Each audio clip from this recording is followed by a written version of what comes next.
Can I ask That was Gildas a wait. question? That was the best that he had. He wanted to come up and then he wanted to play a song and use a GIF of a dance. Like, do better, people.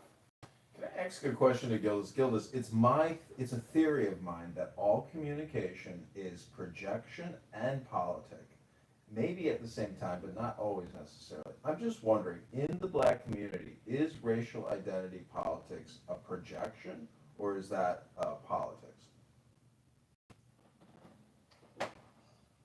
Well, I think that we need to understand more about how you're using the term, but initially I would say it's more politics.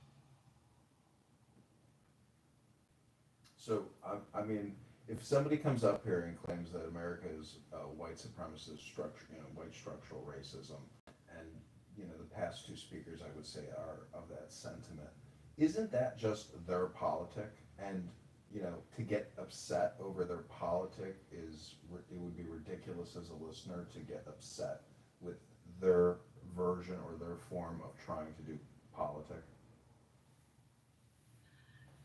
Yes, okay, so yeah, then I think we're on the same page here about what we think is politics, and ultimately, they want reparations. Like, give me the reparations, and then we'll see how we move forward. There's no promise that reparations will be like, all right, it's even now, even if you paid us $250 billion. There's no guarantee that it's like, all right, got paid, cap up, we straight. Even after that, it would still be politics. It would still be, well, you didn't pay it out the right way, or you paid the wrong people more, and you paid the other people less, and it just goes on and on. So really, it's not politics. It's an existential problem.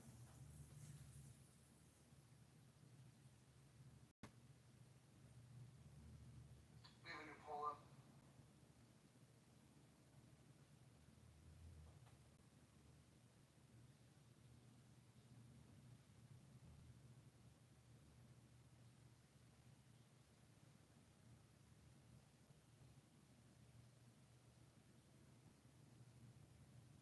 It looks like Tony Moore is winning.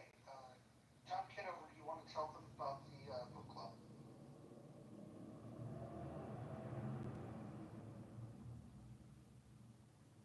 As John stepped away from the phone.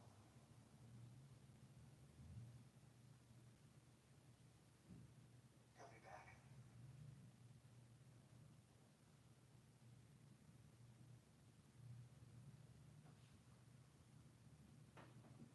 Why do you reckon the last fellow left?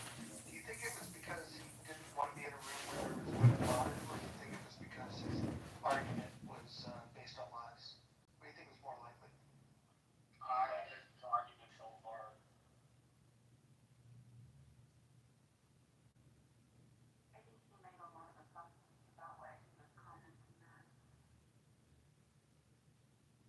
And I mean, that's how it usually goes. If you hold their feet to the fire, they don't know what the hell they're talking about. They don't know where they got the idea. It just is what it is.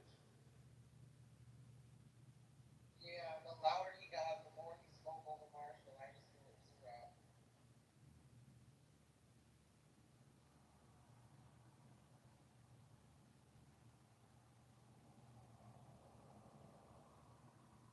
John, are you back with us? Yeah, I'm here. Can you tell us in the poll above, Tony Moore is winning, so maybe you can tell people more. So, yeah, if you are interested in reading a book where everybody's gonna, instead of having like, never-ending conversations on here, we're gonna pick a book. I've suggested The Tao Te Ching by Lao Tzu, which is a great psychological and political book based on wisdom, that we would all read from a book for 5 minutes and try to increase our collective IQ as opposed to having never-ending heated debate and discussion. I'm down. That actually sounds fun. Absolutely. Well, I don't know about that. Have you met Kristen? Oh, we're open to suggestions in the book club. She's like me, Roger. She loves history. All right, Kristen, what's the second book? Not that it's appropriate to move past the first one, but what?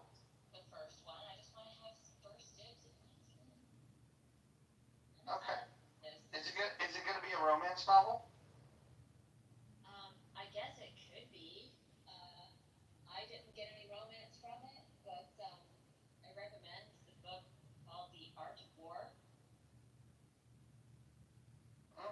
Sun Tzu?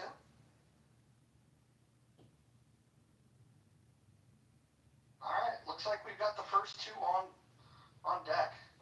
John, we'll have to figure out when's the appropriate time to do this, but I think the reading will be. We need to get people on Clubhouse to read more. Is anybody in disagreement that we need to read more? Anyone? What I think you'll be shocked to discover is that some people, when asked to read a book, are actually incapable of reading a book out loud.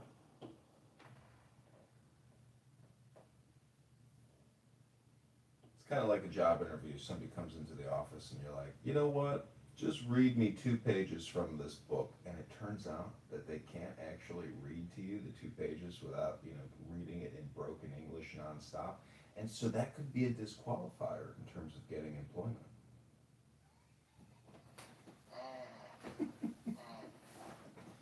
Yeah, the voice has to be clear to transmit the information.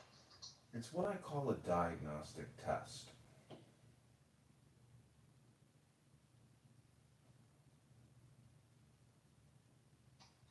Who all in this room was in healthy debates earlier when they came after the queen of all of Clubhouse?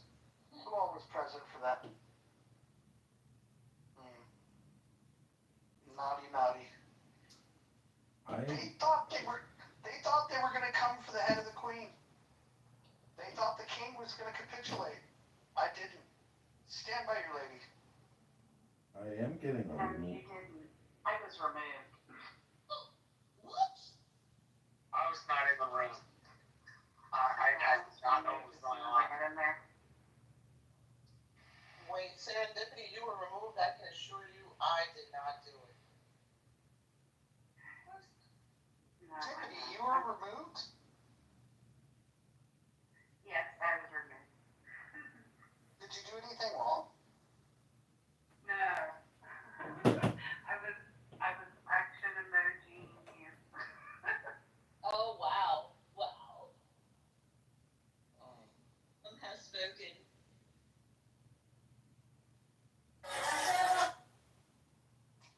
Yeah, it was an interesting room. Interesting room. If you're interested, Mojo, I can recommend a historical romance. I would recommend A Knight in Shining Armor. You're welcome. See, it's my belief in book club, you should go for high value books. Hang on, John. Hang on for a second. Serendipity, what happened? Why were you removed? Hey, Kristen. I would assume, JB knows that Monica and I are good friends, so I'm just assuming he just removed me because he knew I wasn't there to support Monica. Do you remember who was modeled at the time? Oh, I don't. Like I said, I was not in there for 60 seconds before I was removed. I was modded, but I definitely didn't remove her. I was Oh, also she's modded, such a bitch. and I was also modded. I did not remove it. I think there was another mod. I don't know. It was JB, it was Nye, it was myself, and I think there was a fourth person. I don't know that person. Okay, thanks, Chad. No, I was joking, by the way. Yeah, Serendipity, if you got any ideas about who it might be, or if you hear them, please let me know.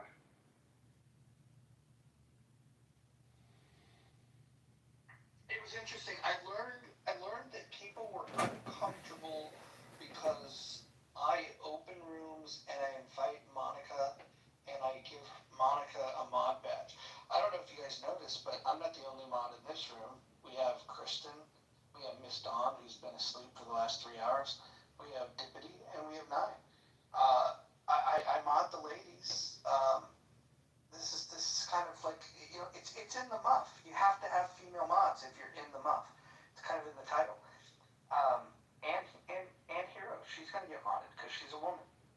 which is no disrespect to any of the men that are in the room. It's just the way it is in the muff.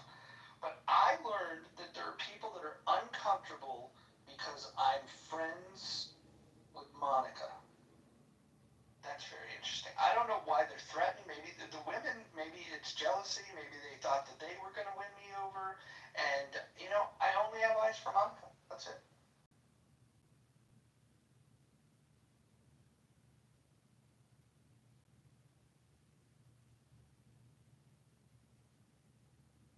I was really proud of you, Roger. I felt like, I don't know, but you didn't get rattled, you weren't upset, you were just calm and cool and collected, and I don't know, I was very proud of you. I mean, there was nothing to see. It's like we open rooms and there's people that are confused on why Mojo would do rooms with Monica. I would say go listen to the recordings of the rooms that Monica's done. I would argue that the room that she did on Roland Fryer is one of the best rooms that you're going to listen to on all of Clubhouse. And if you miss these rooms live, you can always go to YouTube and you can watch the live stream. John Kitover, can you tell them how to find that when they're on YouTube? Sure, just go to my profile or go to the chat. I will put the link to one of my primary YouTube channels, and you can see all Clown House rooms streamed live on YouTube. And some of you are most likely in my YouTube videos. Some of you may already be watching my YouTube to find out, if you were in that scene or if, how I reacted.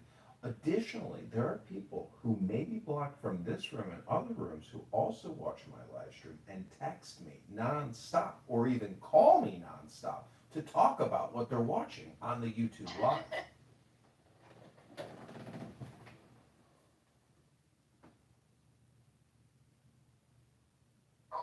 When was the biggest room that you streamed? When was that? A couple ago, I was live streaming Patty's Politically Correct, and I rebranded a YouTube channel to like Republican Comedy or something, and I put up a Pepe mask on this gay stool that I have with all this other weird stuff, and then that room like took off. That YouTube live got like concurrently, it was like in the high hundreds and I think like 50,000 views or 10,000 views. It seems like the algorithm, it's very hard to get views, but there are days or times. How did yesterday's room do? It did really well. That live stream on that YouTube, I can put the link, got, I don't know, 1,500 views, I think, and about 70, 80 concurrent live streams, because the average view is only just a couple seconds. So that's the most disappointing part about it. You think, you go, oh, I got 1,700 views. No, you get 1,700 people who on average watched your live stream for 3 seconds. So it's all just fluff.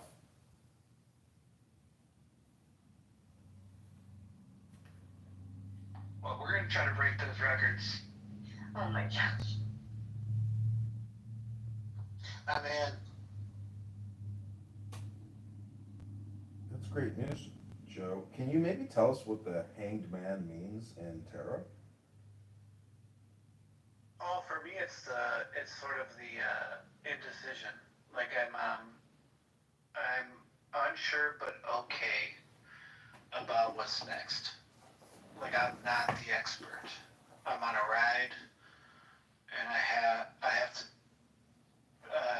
be humble about what's going to happen next because I'm not the expert. Well, I know this isn't book club, but I do happen to have a book on tarot right in front of me. If moderators would approve, can I tell you what Key 12, the Hanged Man or Mem tarot means?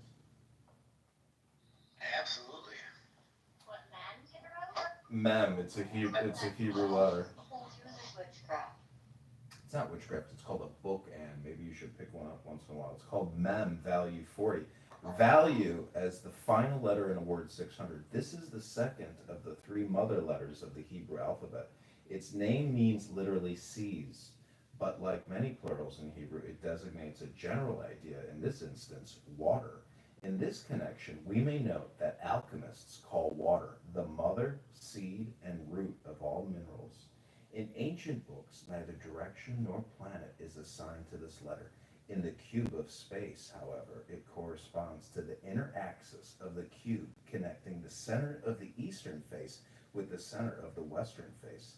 Moreover, the final form of the letter mem shares with the letter tav the attribution to the innermost center of the cube of space, and to this attribution part of the symbolism of key 12 refers. In modern astrology, however, Neptune corresponds to mem. The color assigned to this planet is pale blue, and the corresponding musical tone is G sharp or A flat. Water, the element represented by mem, is the first mirror.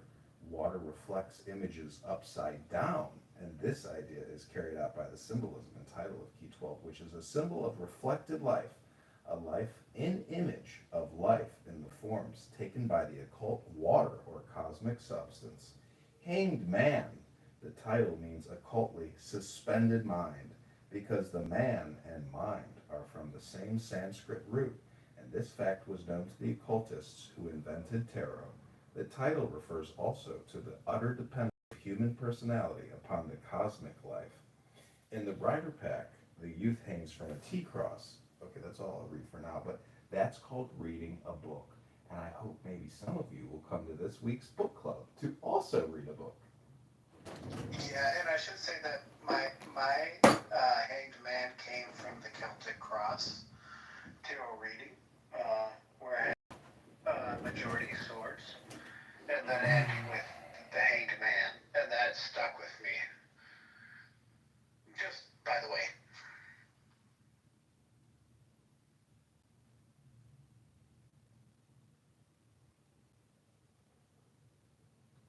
Will I support the reading of books as a group?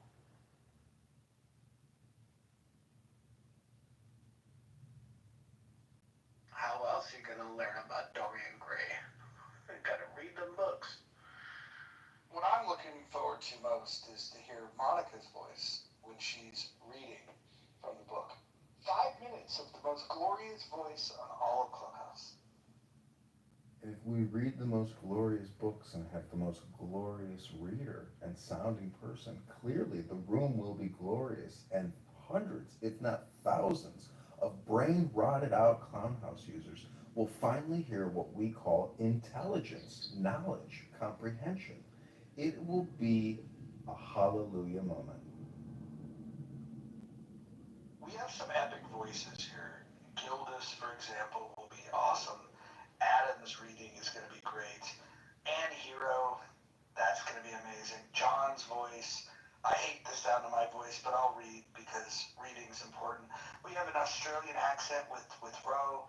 Nye, oh, your voice, it's going to do big things. I think this is going to be great. We got to get El Normo. El Normo will be nice. What about Anybody else? Necro? No. I want to read. I love Necro's voice. I've done some readings. Popcorn and Mojo, you got a great voice, by the way. I mean, I don't know what you can say. I think most people don't like their own voice, is what it is. I'm sure it's just as handsome as everybody says it is, but I just don't see it that way. That's your inner ear. That's your inner ear. You're hearing it from your perspective, not ours. Right? You got a great voice. Well, thank you. I'll accept that. Have you heard Monica's voice? I have not, and I'm afraid to, because I think it'll change me after this room. After what I've heard, I think it'll change me. It definitely will. It's the voice of an angel. Like if you picture what would it sound? What would it sound like if the Lord was speaking to you in a feminine tone and like Selma Hayek? Oh my word. Can we get Dr. Jordan up here? Dr. Jordan. We gotta get Dr. Jordan. I just love this clubhouse romance that has blossomed. First of all, it's not a romance. It's I have a crush on her. She's not returned any of these signals. There's no signals coming back my way. Still a romance though, it's so cute. It's like No. unrequited love. I'm like John Cusack, lonely with the radio over my head and say anything. conversation. Nothing wrong with that. Can we make sure that Dawn does not read in our club? Dawn and Necro are forbidden from reading. No, I just want to ask, I understand why. I don't Working your voice inflection, please. I don't understand why Dawn would be unpleasant. I think she has a very pleasant voice. She sounds like John Fetterman, like hours after his stroke. You like that? Crazy. God, you also I said like that. dramatic reading. Yeah. How many hours? That's fucking How epic. many hours after the stroke? Dude, I'm back channeling it to every fucking body that I know will get pissed off over it.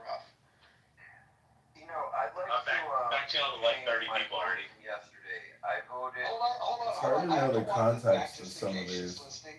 Dawn, I totally. Oh, it's her crashing out on black people because they're arguing with her. People that I like, and hopefully. Yeah, I can get the whole screenshots, like the full ones.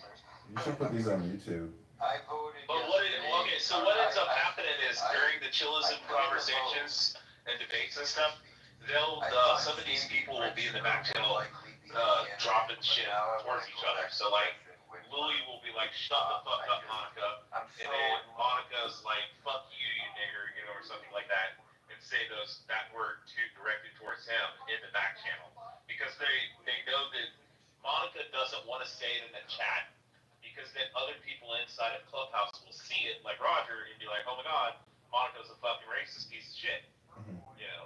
And I don't mind if Monica says the word, because I'm a free speech absolutist. And like, if a person says, like when Pepe says it, nobody gives a shit because everybody knows that Pepe uses that word. But when Monica then turns around and says, oh, I don't ever use that word, and then it's like, well, I got like fucking 20 screenshots of you using the word. Mhm. Like, it's a two-faced fucking behavior that just pisses me off. But yeah, it's just nice that everybody's seeing it though. I think you may be overestimating how much people actually care about any of this. Just FYI. Well, no, I know what's going on. I mean, Roger said that.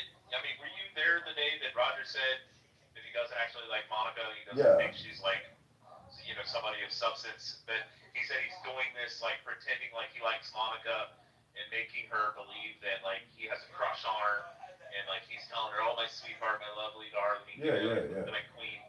And what he's doing is he's trying to piss off Nathan, and then Nathan's like running his mouth, and then Roger goes and then makes the 10 rules, which is like chillism's 5 rules, and then he goes over to JB's room, and then when JB invites him in, then he tries to plug his room, then JB tries to misdirect away, like, "Oh, hey, Cindy down in the audience," and then Roger's like, "Hey," if Roger redirects it back again by saying, "Hey, if anybody wants like have an issue and shit, they can come over to hit them up or talk to me directly." Mhm. And yeah, it's just a cash grab. That's all they're doing. Yeah.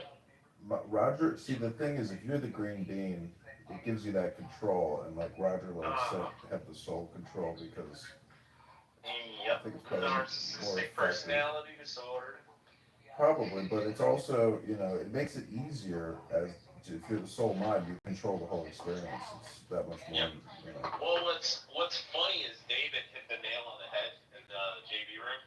He said that for Roger, this is like WWF or WWE, and Roger is fucking Vince McMahon, and he's like orchestrating all this drama and shit. It's true. That's smart. It is fucking true. And I just think it's fun, but you know what? I'm gonna contribute, and I'm gonna add to the drama and the muff. Yeah. Even if I'm not in there, and just fuck around and have fun, because that's what Clubhouse is. It's a fucking sign, right, John? I mean, it's not It's like hypnosis. yeah, but it's like just individuals doing it to each other. No, I know. It's all hypnosis, John. And projection. Okay, have a good night. Talk to you soon. Later, Johnny. Okay, bye. I did it with Joe. Like if Joe ain't getting with the Necro, then where do you go? Like for example, I always have a backup plan. Right now, like I've got my heart set, all my thoughts, all my prayers, like my everything, my little prayer box, it's all dedicated to Monica right now. However, if the universe course shifts and it moves in a different direction. I already know who my backup plan is. I just can't share it with you. Because if I share it with you, it'll make it seem like I don't have enough focus on my number one. Yeah, sorry. It's Marshall. Do you think that I should misunderstood?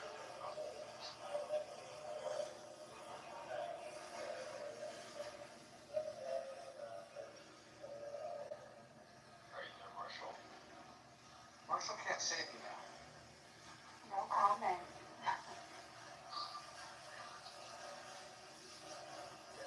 Oh. Oh no, girl, I think you flatter her. Yeah, I don't know. It's just to me, I get this suspicion that I just don't want her. If she really doesn't want to, we discuss about this. Hold on. This is what I suggest. Don't publicly pursue her the way that I do with Monica. This is a special technique that I'm using. I don't think this will work for everyone. What I would do if I were you, this is my personal advice, is I would just be in her presence, be excellent in her presence, make her laugh. Once she laughs, send her a private message, keep the conversation going. Try not to make it awkward. Don't pepper her with too many compliments. And then just, like I said, just be excellent in her presence. Is there any way I could experience Monica? I just hear back off, pal. I saw her first. No, just to experience it. You can listen to the replays because the replays are on. Yeah. Well, I just want to say, it's like, making Joe laugh, is it an issue? Because I can definitely make her laugh. So.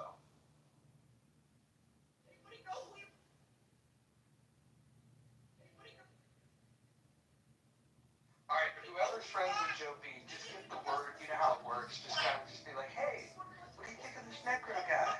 You know, you put in a good word.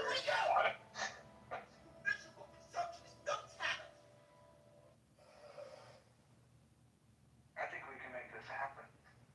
Yeah, Joe, I'm sorry, I'm just so bad. I'm like the worst person you could ever be. I'm just hearing all this about Monica and not experiencing any of it. Is this Matt cool?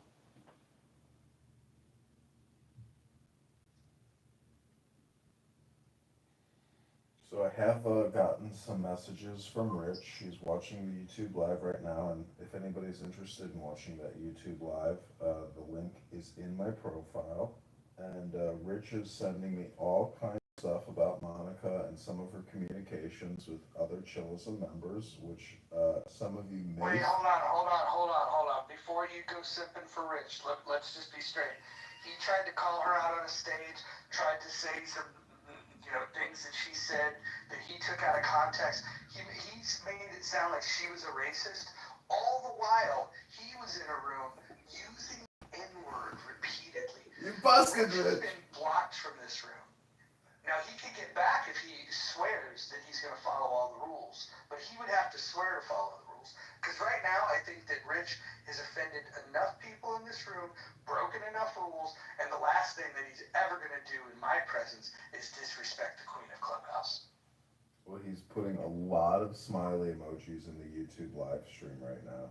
And he wrote, well, I don't want to read all the stuff he wrote, but he heard you loud and clear. So if you unblock him and he apologizes, makes atonement, and agrees to abide by the rules, I'm trying to play the mediator. I might have to put together a 9-person tribunal to oversee this. Yeah. Rich thinks everything's my fault. I'm He's so loving it. excited, by the way, as a newcomer. Who is Monica? And what is this trend? I'm just happy to be here. Joe, so Monica is everyone's favorite Canadian who wants to make America great again. I've never interacted with you. Hey, don't be doxing my girl. You mean Jeremy? Or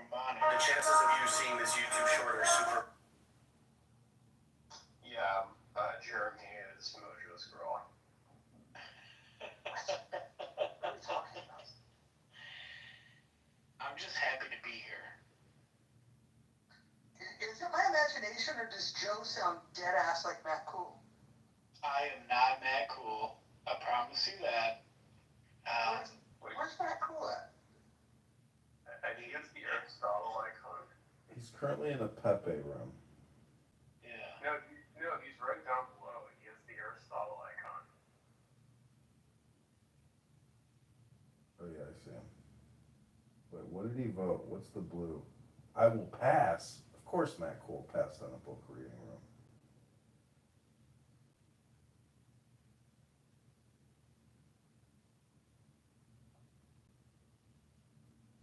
So who is Monica? She's the most attractive, beautiful, and intelligent This is getting woman. weird. If you mention her name again, I'm gonna have to remove you. I'm getting very uncomfortable.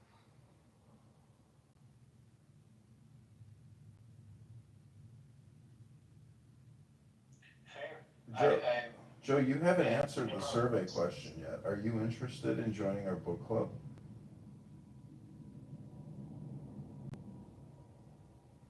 I will ask for that now.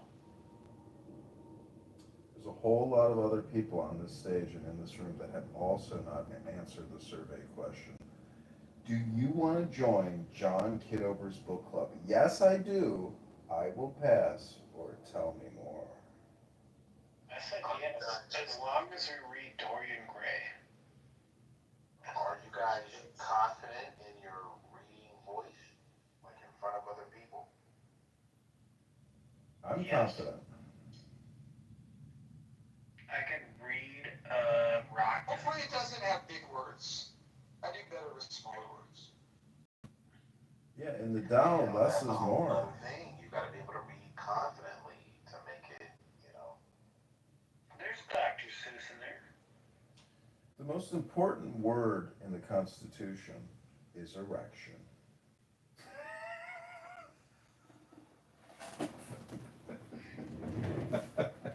That's the most important word in my constitution.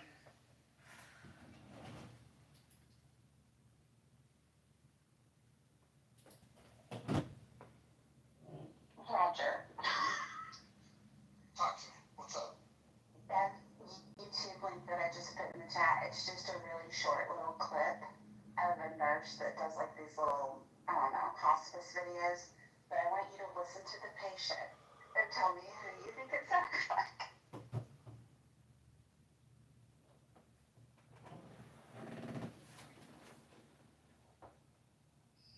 Yeah, I don't know what you mean by saying that Joe he doesn't sound like that cool to me.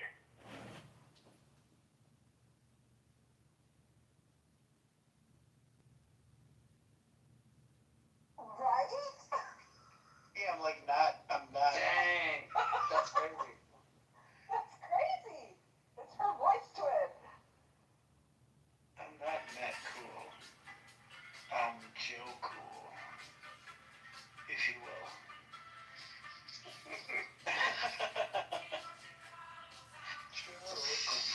Back in school. That guy was weird. Do you think that we'll get C profile to come back in the room? Think he'll be back anytime soon?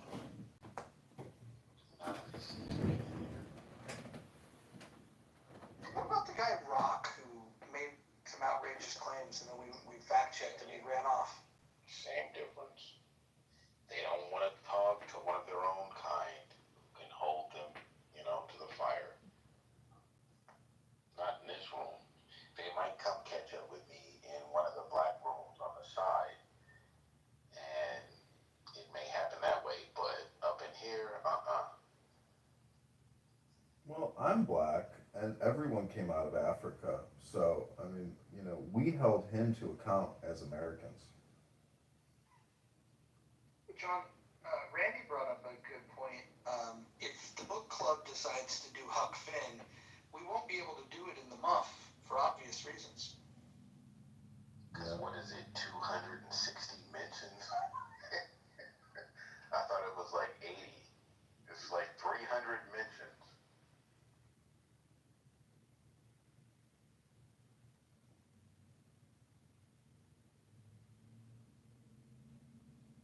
Surprisingly, I think it's only African Americans that I have heard use the N word in the mouth. Nope, Rich has used it.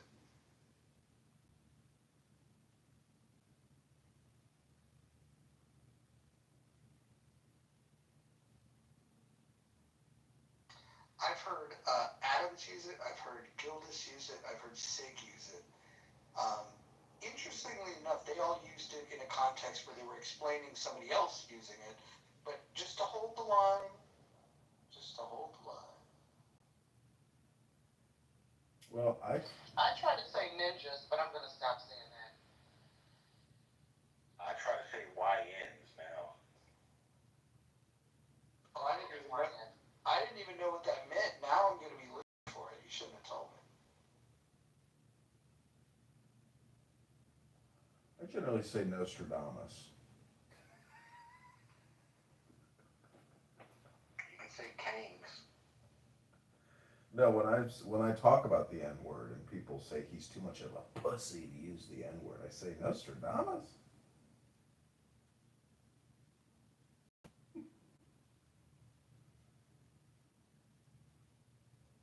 We added no saying the K word to that rule.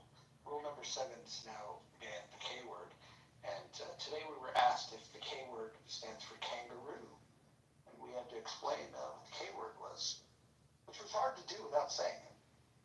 You know, Kitover also starts with a K, and many people don't know the Hebrew basis for the word Kitover. I didn't know this until I went to a rabbi's house for Shabbos, but he was like, "What is your last name?" I said, "Kitover." He said, "Do you know what that means?" I said, "I don't know. What do you mean?" He said, "It's yeah, Keet or yeah, Kitov, Tov. Yeah, so Ki is that, Tov is good, like as in Mazel Tov or Mazel Tov. So Ki in Hebrew is that, and Tov is good. So my last name means he is good, and thus my nickname at the bar is Good Johnny.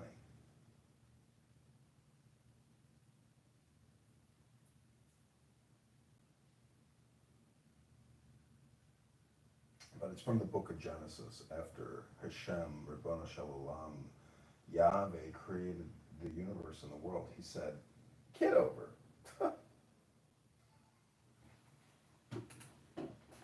How did Necro get his username? It was just a play on with, originally at Discord, I go by Necro Cancer, so What does that mean? it was just a play on Necromancer, Necro Cancer. Uh, 99, that was the year I was born, so. Labor, do you think Clown House has been good for your collegiate career or a negative drain on your collegiate career? Clownhouse. Yeah, I'm just saying, like, has it actually improved your life? You know, has it made your socialization better, your communication better? Like, how has it helped your college, experience? You say clone. Like Okay, Clubhouse. Clubhouse, Necro. Clubhouse here. Necro, come on. Don't do this fucking thing where you like do the worst of the autism. You're better than this. You knew what he meant. Yeah. It gave the autistic guy a kid a break. Can the autistic kid give us a fucking break? If my autism will allow it.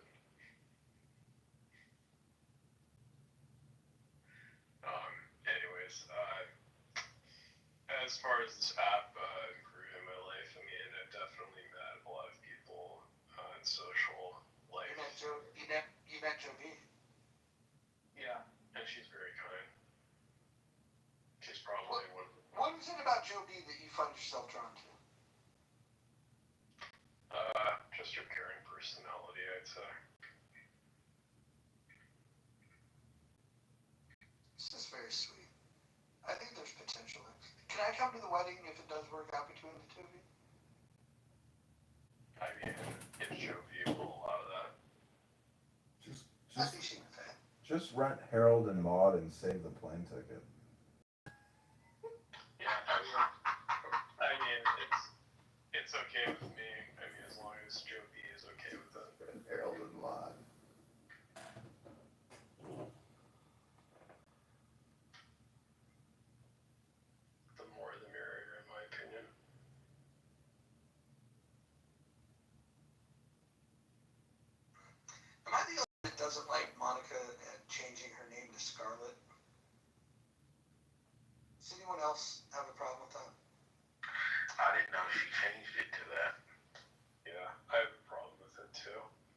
change it back, but not a fan. Oh, Bruce is here. Listen for the name.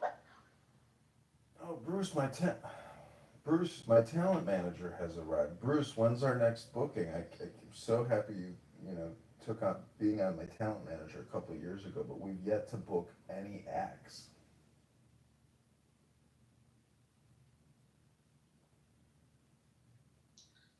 Love that Serenity's on here. Where's she at?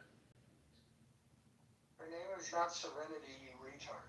Hey, Bruce. Oh, okay, I'm a retard.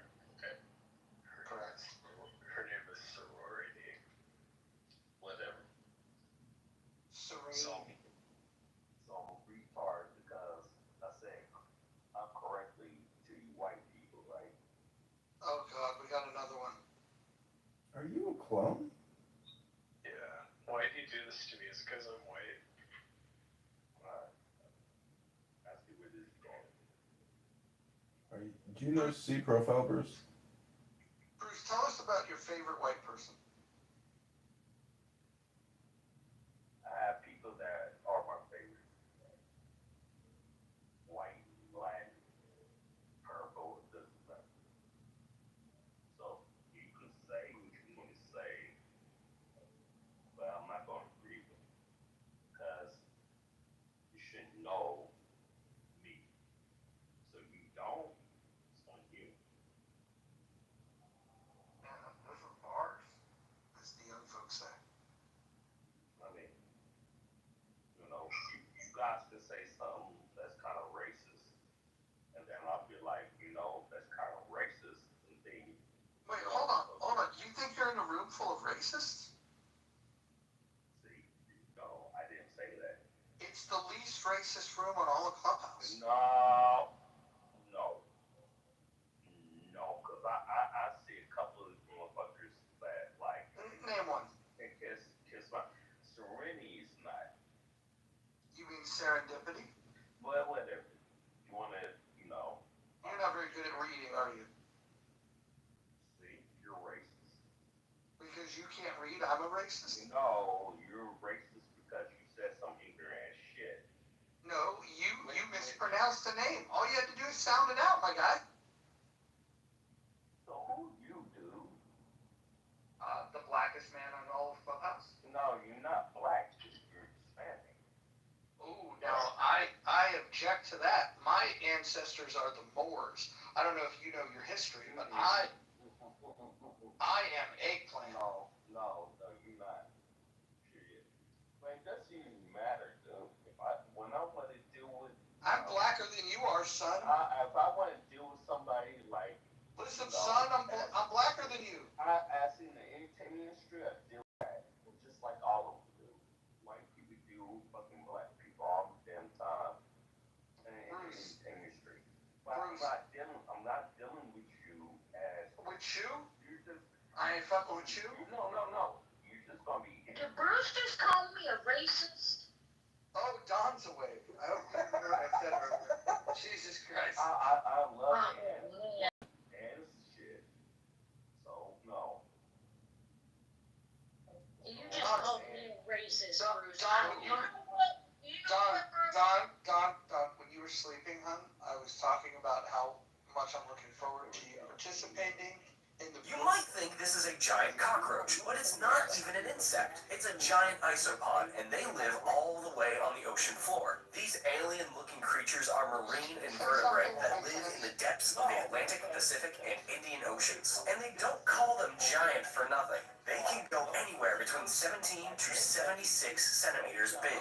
The giant isopod's larger size is due to a phenomenon known as deep-sea gigantism, where creatures that reside at great depths are typically larger than those living in shallower waters. This can be attributed to factors such as colder temperatures, higher water pressure, and the scarcity of food. In fact, the giant isopod's main food source is, well, the stuff that falls to the bottom of the ocean floor. And since the opportunity to eat doesn't come... question for you, and you can either participate and answer the question. I'm It's gonna been move you. insanely I'm gonna hot move these you. past You couple want of to answer the days. question? Yes or no? Okay, you didn't want to answer the question. You cannot speak over me. There's no way you're going to. You cannot speak over me. There's the personal version of God. If things get so bad, I can just create a fucking tidal wave, and those that aren't on the fucking boat, they don't get to survive. Think of me as God. Yes, the almighty creator of the Celestial Country Club. Or the creator of love.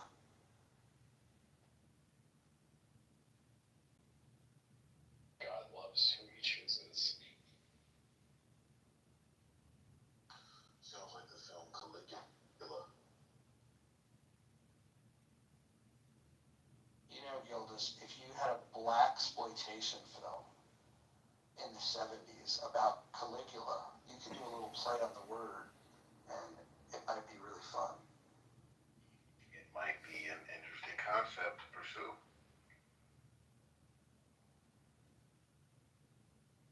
I mean, you know, I always thought that Django Unchained was a great movie, and they should have done like a spun-off film called, you know, Mandingo, and it would have been about like you could have had Leonardo DiCaprio being like a Mandingo, you know, like fighting broker coach or whatever. It would have been, you know, horrifically racist, but nonetheless, there's something about Mandingo fighting. If it's true, I've never actually researched it, but like, did Americans actually have organized fighting rings with African slaves? I don't know the answer to that question, but I think so. They've written about it enough to make it seem like it happened, but there's probably no historical record. Have you ever seen the Italian film Goodbye, Uncle Tom? mm-mm. There's books on it. I like the movie title. Adios, Uncle Tom. It's like in Italian, it's like Adioso, Uncle Tom, or some shit like that. But in English, it's Goodbye, Uncle Tom. You can find it on YouTube. Gildas, I got called an Uncle Tom today. Yeah, well, it's a badge of honor because most people haven't read the book and found out what Uncle Tom did at the end of the book to make him a hero. You know, he did not snitch. He chose to be, like, I think, burned alive before he told on Eliza and her husband to escape slaves. And Sam Legri was like, don't tell me where them black people are. See, I understand the rules. If you don't tell me where those black people are, I'm gonna burn you alive. And I'm gonna Did he use a different word besides black people? yeah, he used the word, the N-word, strong. You don't tell me where He used the word that Rich likes to use. yeah. It was like, if you don't tell me where N-word X, N-word Y are, I'm gonna burn you alive. And Uncle Tom said, fine, you can burn me alive. And he burned me alive at the end of the book to save two escaped slaves. So when you call somebody an Uncle Tom because, excuse me, ninjas don't read, they think they're insulting you.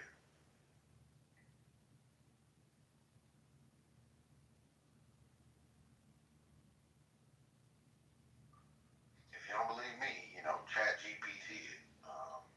Uncle Tom died to save runaway slaves. That's how he died, and he uses like coon tactics to give them a head start. It's really crazy if you really read the Harriet Beecher Stowe.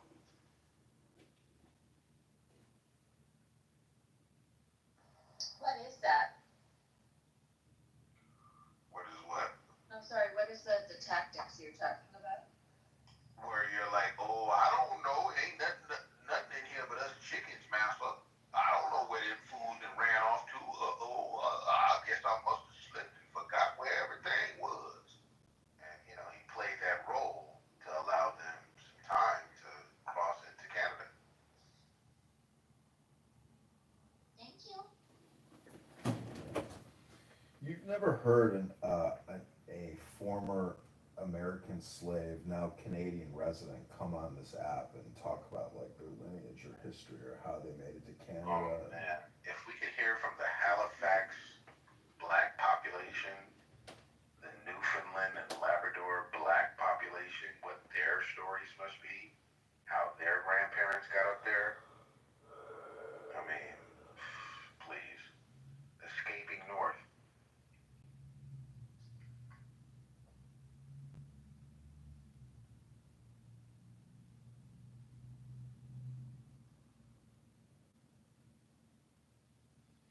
But for all that, when anyone calls me an Uncle Tom, I take it as a badge of honor.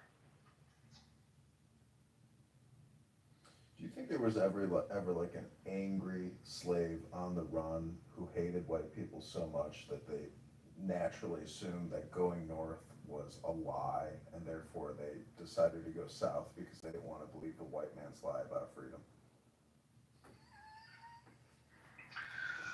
I mean, potentially. Yeah, but I think at the time, like, most people understood that if you wanted to get free, you gotta go north. I think it's a serious question. There was no reason, and it was too difficult to escape into Mexico. So, yeah, man, you cross that Ohio River and keep going north, as far north as you can get.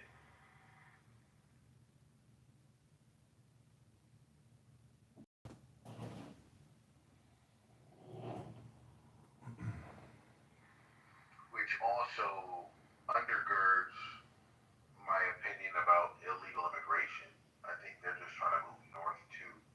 And I don't understand why so many African Americans are against, Hispanic immigrants coming to this country because they're basically doing the same thing that my people were doing around the Fugitive Slave Act, trying to get north.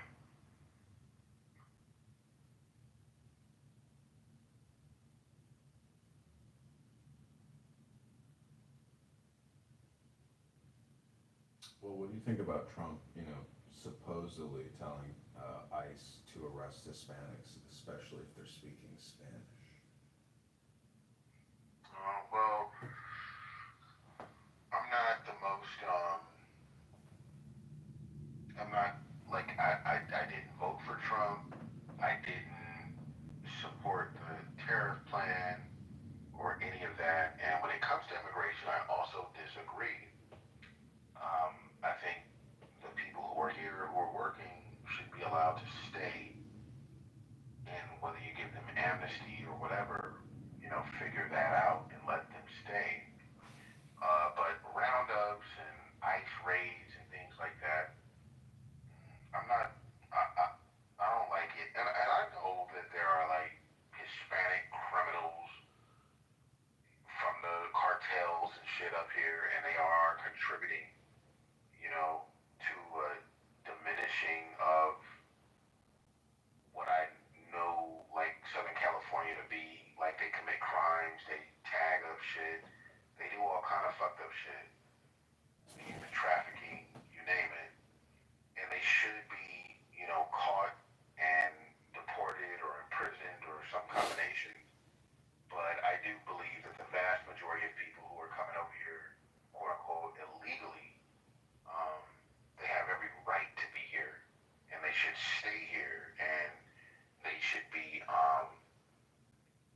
like, vindicated. Like, yeah, thank you for showing that people are willing to endure all kind of crazy nonsense to get here, and let them stay. I don't know how much it costs to go through each and every case, but ultimately, yeah, they should stay here. They're cool people.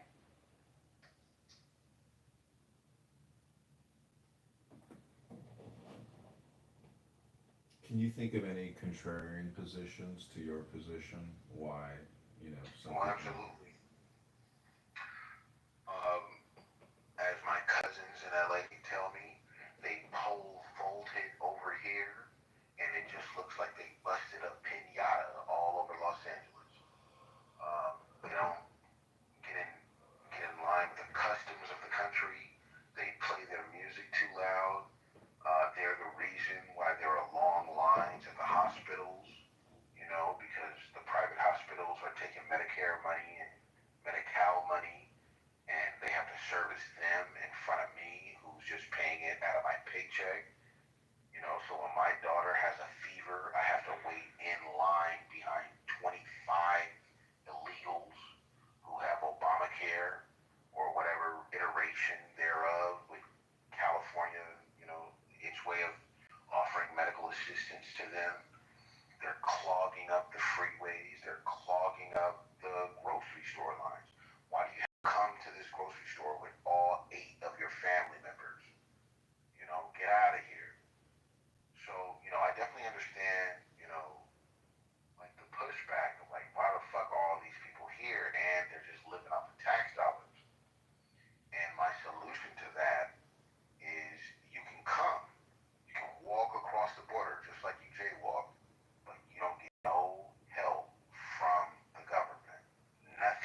Hellcat, why not?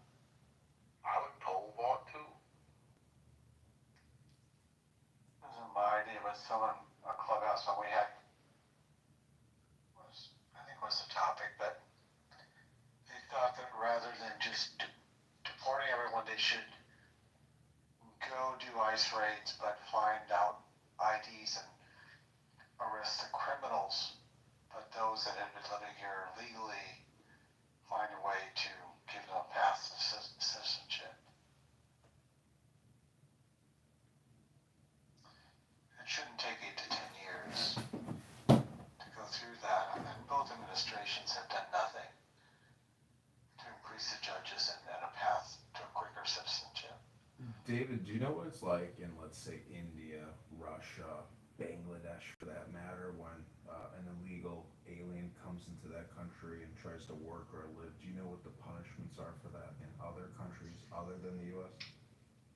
I'm not advocating what I just said, but it was one idea. I have no idea. I'm sure it's severe.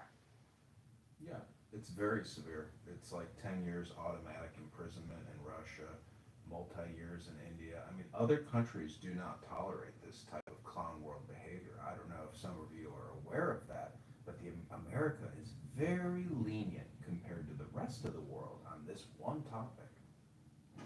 For lenient, I guess I don't understand sending them to a foreign country other than their own. I don't know why everyone goes to El Salvador or somewhere talking about Africa. I don't understand that part. And frankly, if the figure is right, then 25% of the people they round up are not undocumented, but they might not have their papers on them, or they get caught up in this mess that is, sorry, it's late, the immigration system, without due process. I mean, the due process part really upsets me, lack of due process. Yeah, well, you know, if you believe. Wait, hold on, Gildas. That's a Okay. that's a constitutional right for citizens of America. I'm talking about people with green cards. I'm talking about people who can't prove it immediately when they're rounded up by someone in a mask and hauled off to another state in many cases. It just seems like that part of the system that my government is doing is Well, you know, I believe in the old-fashioned idea that America is unique. It is the shining city on the hill.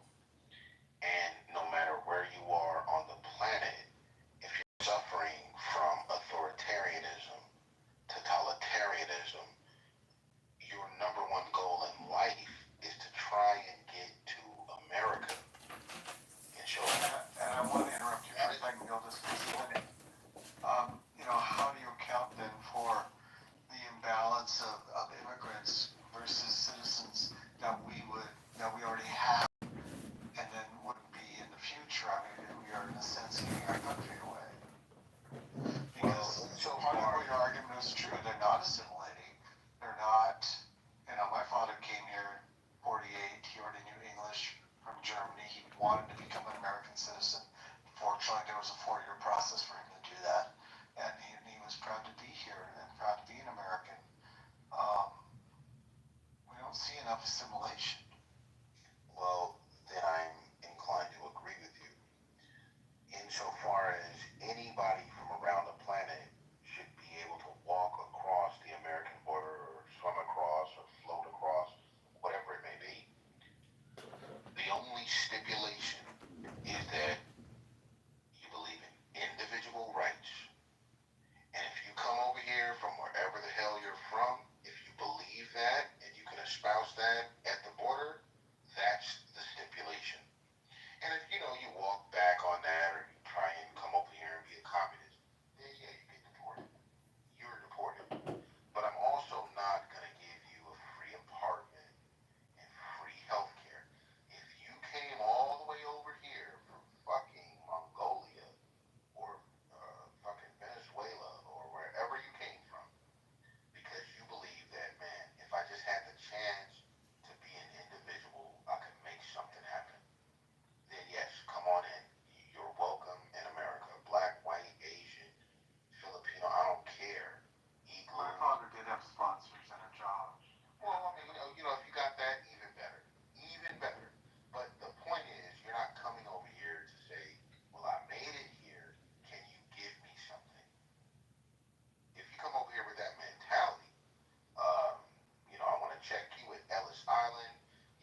you're saying, if someone can pay for their citizenship and be a productive member, multi-millionaire, you'd be okay with that? No, I don't think you need to purchase a gold card.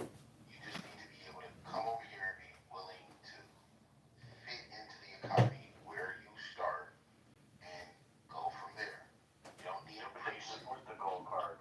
No, I don't wear a gold card. No, I don't see any of that. But that's contradictory of the statement you just said, because Trump's created, or I don't know if it's actually in this, I think it's I there. don't think it is yet. But No, yeah, I it's wouldn't not want actually the in government place yet. giving out privileges to people who just have more money. No, that's not what it's about. It's, will you come over here? It's a very old-fashioned idea from like the 80s and even before that. Will you say that you believe in individual rights in a free market? Will you put your thumbprint, whatever the fuck, some bio data out your cheek? I don't know. Will you say that that's what you believe?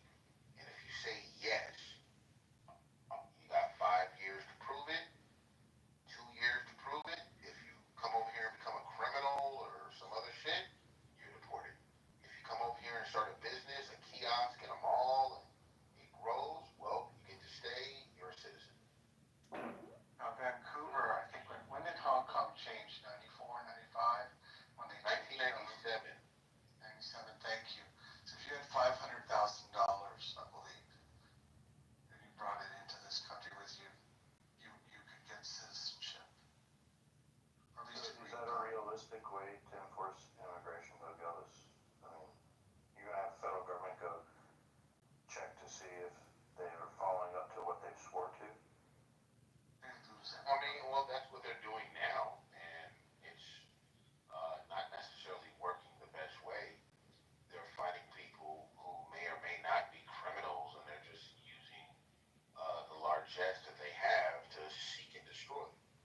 All right, well, stop wasting all that money. Wait until a person actually commits an egregious crime, and if they do that, then, deport them. I'm fine with deporting people. Like, I'm not just trying to overfill the country with refugees who claim they're refugees, but they're actually criminals like Tony Montana. I get it. He's asking, we can stop for a second, it's an egregious crime. I was thinking egregious crime now? Or Yeah, it needs to be an what kind of crime are you talking about? You can come over here as a quote-unquote illegal immigrant and steal an apple. All right, and then you're just subject to the penalties in your jurisdiction, whatever that may be. I mean, if you live in Los Angeles, you can get away with it. If you live in Iowa, maybe you get locked up for a night or you get fined. I don't know. That's up to the Let me state. ask you, Gillis, why does an American have to be a victim to a crime first? And like that apple, in your example, was someone's property, so you're okay with deportation only occurring when an American is a victim and their property or their person has suffered some sort of injury. Yes, because you're But you give an exception to the apple because that's not that much, right? Because you're innocent until proven guilty. Just like all other Americans enjoy that privilege. You're innocent until proven guilty. No, but why should an American have to be the victim first? Because you're innocent until proven guilty. But It's not a one-to-one that an illegal immigrant is going to come over here and commit a crime. So they should not be punished for that. If they do steal an apple out of your orchard, then they are now a criminal and they're guilty. And you can prosecute them based on your local laws. But prior to that, they should not be understood as criminals.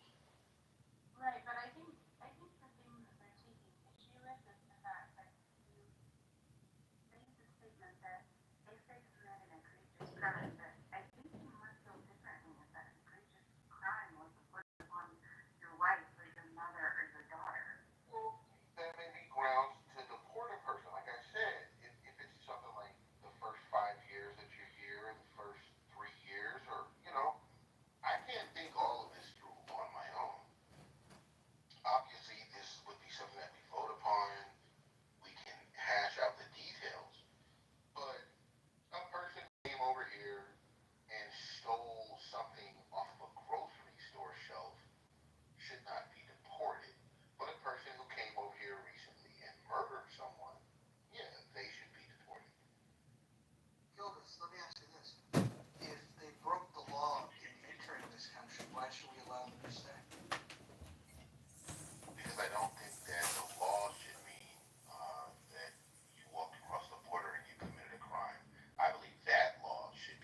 my suggestion is Lao Tzu's Tao Te Ching, which means the Book of Changes or the Great Way, which is a Chinese philosophy book.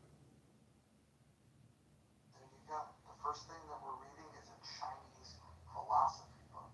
I've never read it. So I'm excited. And just so you guys know, what we're going to do is we're going to read the book aloud on Clubhouse. We're going to do rooms, and each person is going to take turns having 5 minutes to read from the book. Some people aren't going to want to participate. They don't want to expose their reading comprehension level, but that's okay. The people that do read can read to the people that don't read. When do you guys start? I'd love to be there. We've got so many things. Tomorrow there's a room at 2 p.m. Pacific time, 5 p.m. Eastern, which is counter programming to the Critical Thinking Forum. It's in a house called the Rational Discussion Group, which I ChatGPT'd as an alternative to the title Critical Thinking Forum. Well, if people are reading books and discussing them, I'm here for it.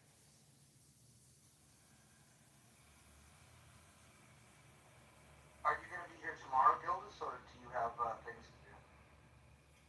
I'm pretty much open until the 25th. I got 3 kids, so I can't always get on during the day. But, I can come in around this time and maybe 2 hours before it. That's what I can do.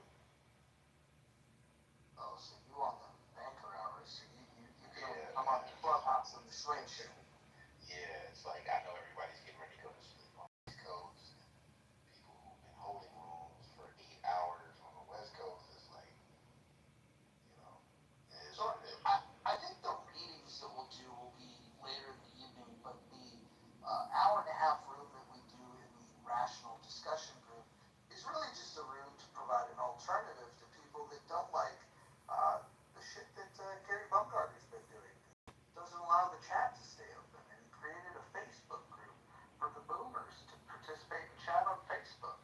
And so Anson Burlingame, one of the greatest people ever on this app, he helps lead these discussions. And I thought the first room was great. So we don't know what the title's going to be tomorrow. What we do know is it's going to be a good time. So tune in tomorrow for Rational Discussion Group. Big shout out. I just put a list of some of the books that I've read so far that come to mind this year. I have some suggestions. That's fine. You think you guys are the only ones who are suggestions? No, everybody really well. Listen, John picked one. This is what we think we're gonna do. John's picked a book. We're gonna go with that, and then Art of War is what Kristen proposed as the second book. I think that what we should do is we should first get through the first one, and then we should vote on whether Art of War should be the next one. I think that's a good one. I've read Art of War a few times. I think that'll be interesting. But there's a lot of things that we could do. Have you ever read Behave, The Biology of Humans That Are Best and Worst? Well done. No, but there's a book that talks about this theory that human beings got enlightened by the monkeys coming out of the trees to eat mushrooms. We could get that book and we could read that out loud. That might be fun. Are you talking about Food of the Gods. No. Eating meat made our brain grow faster. Almost fascinated. Are any of you familiar with Robert Heinlein's Stranger in a Strange Land? Yes. I actually have the book. Did he write Starship Troopers? Yes. Yeah. Okay. He's also the one that came up with the term "there ain't no such thing as a free lunch." Yeah. It's interesting. It's interesting though. Robert Heinlein, he actually competed with the guy who founded Scientology, Dianetics, Hubbard. They both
as good as the books. But if you've read American Psycho, it's a doozy. I'd say that the best sci-fi author I'd recommend is Philip K. Dick. Just any book by him. Did you just recommend Dick? Yeah, Philip K. Dick.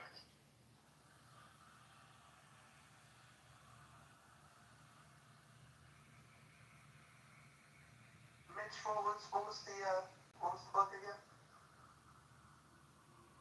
Mind the Psychopath, Test by Watson.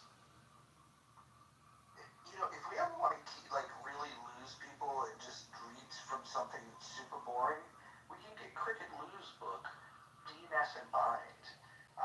He is the one that wrote the book on DNS, if you're familiar with domain name systems. Well, yeah. I actually left a quote by Dick in my bio.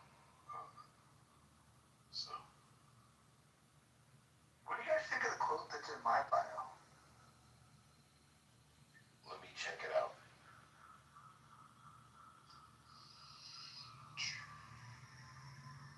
Julius, if you want to read it out loud, this will be a practice. Yeah, that's what I was trying to do. You know, Get my Hold on, Necro. Okay.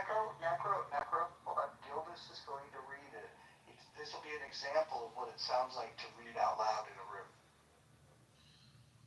A man who refuses to be self-reliant is like a bird who refuses to fly. He will be forever dependent on those who can. oh boy, sounds like a Passover Seder. Yeah, it reminds me of the book Jonathan Livingston Seagull for some reason. I ain't gonna ask nobody to read my quote, my profile. It's too long. But it's something that you need to know. So just read it on your own time.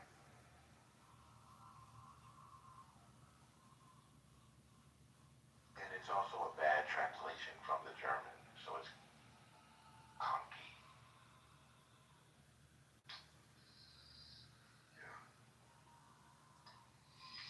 Yeah, I also put in my bio that I share the same birthday as Eric Clapton and Van Gogh, and I also was born on the 18th year anniversary of when Reagan was shot.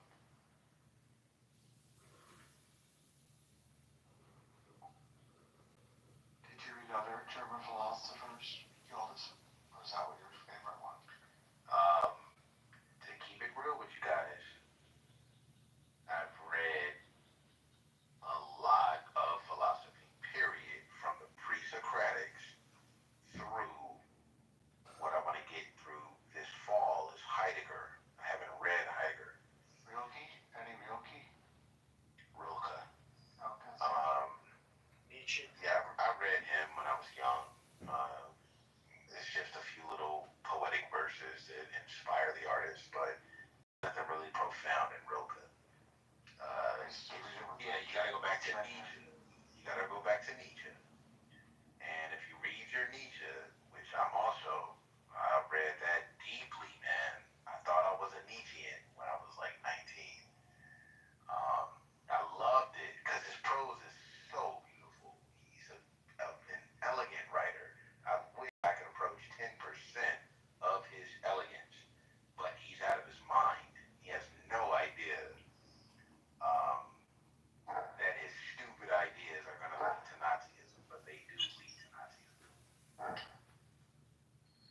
So, Gildas, here's my test of whether you're knowledgeable of Nietzsche. What did he mean when he said God is dead? Oh, he meant that the Enlightenment had undermined the ability for God to be the authority. If science is going to be the new authority, then how can we rely on God? And if we don't have God in place anymore, how can you keep the people in check? It'll be left up to the scientists, the Platonists, he hated Socrates. All right, hold on, It'll be pause. left to the I philosophers. want to welcome Joe B back to the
seem to have pretty good knowledge of Nietzsche, so let me just ask you this, my final question to wrap everything up and to make things less boring. What would be your favorite quote by Nietzsche? It's a quote in the Zarathustra that Brecht used to make the song Mac the Knife that is a jazz standard in America, where he talks about the murderer just enjoying the bliss of the knife, you know, and he's trying to account for, you know, like how could you be a murderer, you know, and it's the bliss of the knife. And I have an old, almost like King James Version style translation of it, and that's how they translated it. The bliss of the knife for the murderer. You know, I forget the chapter in Thus Spake Zarathustra, but I know I could get it right now if I went into my library. But he talks about that, the bliss of the knife. That's very Mac the Knife, that's one of my yeah, Mac the Knife kind of comes from that idea. But, you know, Brecht, you know, translated that in the Three Penny Opera, and then Louis Armstrong picked it up and made it a jazz standard. Yeah, man, like, I've read my Nietzsche, dog. Like, you know, I've been on it, and I'm black, and I'm African American, too. And I know you don't come across African Americans who read that philosophy like that, but I've been on my shit. No, that's definitely something. If you want to know my fascination with Nietzsche, I actually have a quote by him in my bio. The other one that I love is from The Birth of Tragedy, where he says Alright, something hey, we're gonna have to stop having the most Alright. conversations possible. Like, this is weird. Alright, my bad. But he asked me, he called me to the stage. Like, I'll just say there's this one other You quote. got, no, before you do any other quotes, just read the room. All the ladies left. You dried up every pussy in the muff. Alright, my bad. I'll keep quiet. My bad. I was supposed to guess on the 3017 mojo. Yeah, go ahead. Current national debt. Yeah, it's a good one. You know what the current unfunded liabilities are? Oh my God, much bigger than the president. Yeah, we could call it 100 trillion. On the national debt clock, it said $514,000 for every family in the United States unfunded liability.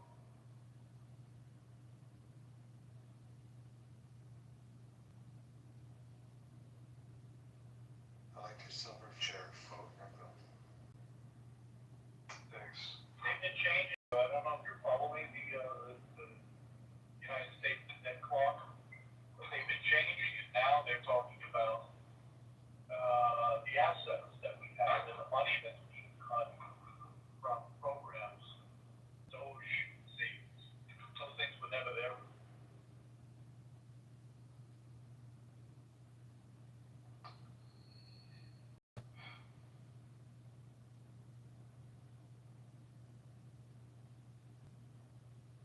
Yeah, my bad. I didn't mean to nerd out.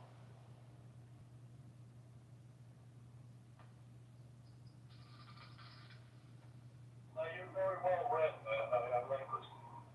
Yo, sometimes they be like, yo, Gillis, you ain't read that shit. What you talking about?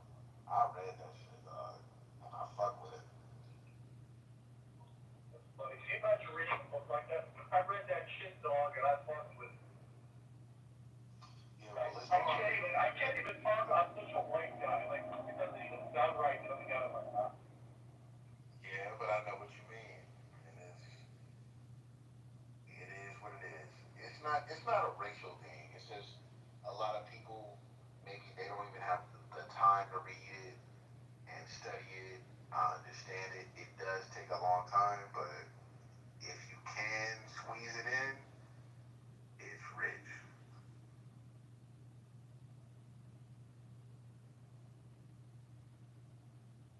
Those facts episodes are good too. Yeah, I think that's the best advice you can give anyone, I think.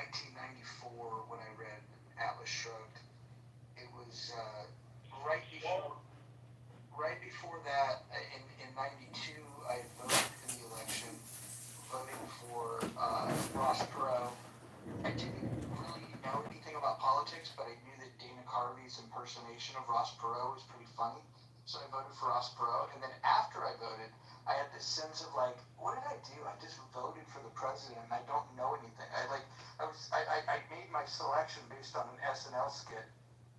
So then I started thinking about politics. That was like after I voted, I started thinking about it.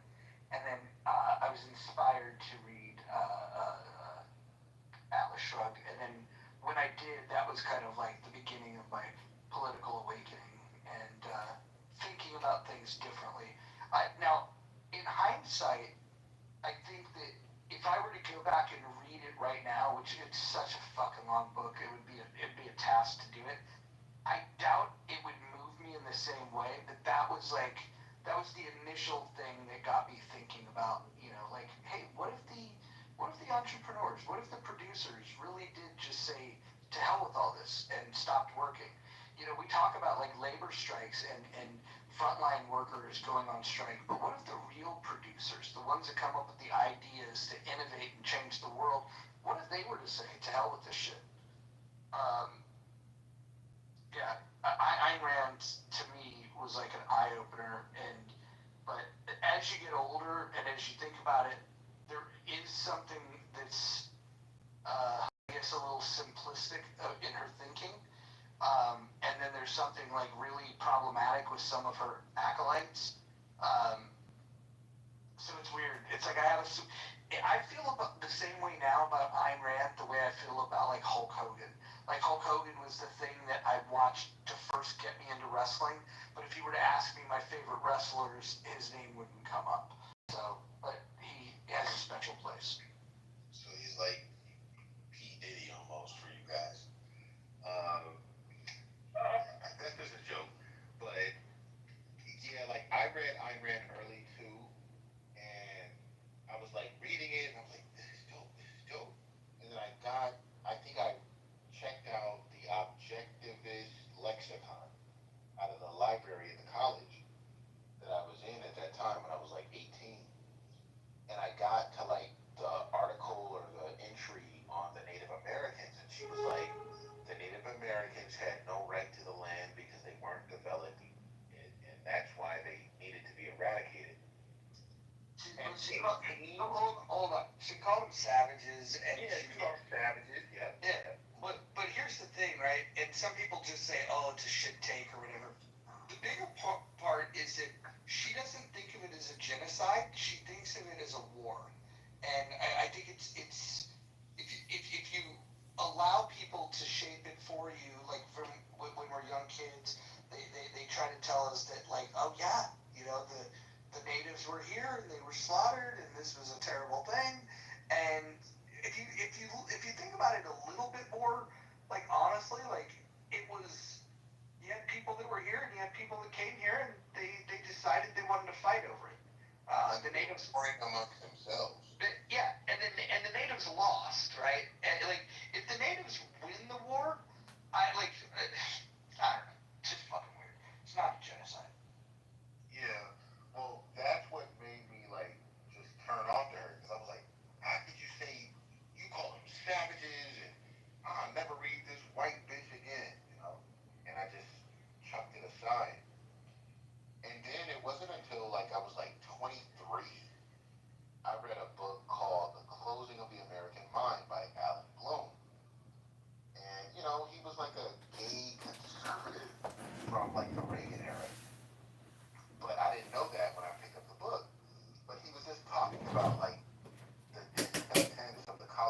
Robert Nozick? No, I have not read Nosy. I think he's one of the most overlooked philosophers. I just to read his book since you recommended him to me. Anarchy, State, and Utopia, it absolutely shits on both Rawls and Murray Rothbard in one book. It's like, he just writes one book that just shuts both of those fuckers down. It was glorious. Yeah, see, I still have a lot of authors whom I need to read, but once I got out of graduate school, I was like, I want to know more about this, but I don't necessarily want to go and get a PhD.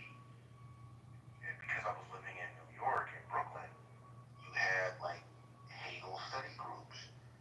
And so I signed up for one. And I mean, I'm telling you, man, we read everything from Kant through the young Hegelians, the right Hegelians. We read Marx and Engels. And then right when they got to like Luxembourg, I was like, all right, I'm done. I've had enough.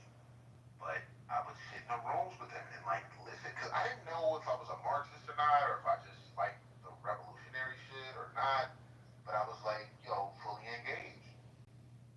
And after going through that, I was like, ain't no way I can be a Marxist because you motherfuckers have no idea what you're trying to do.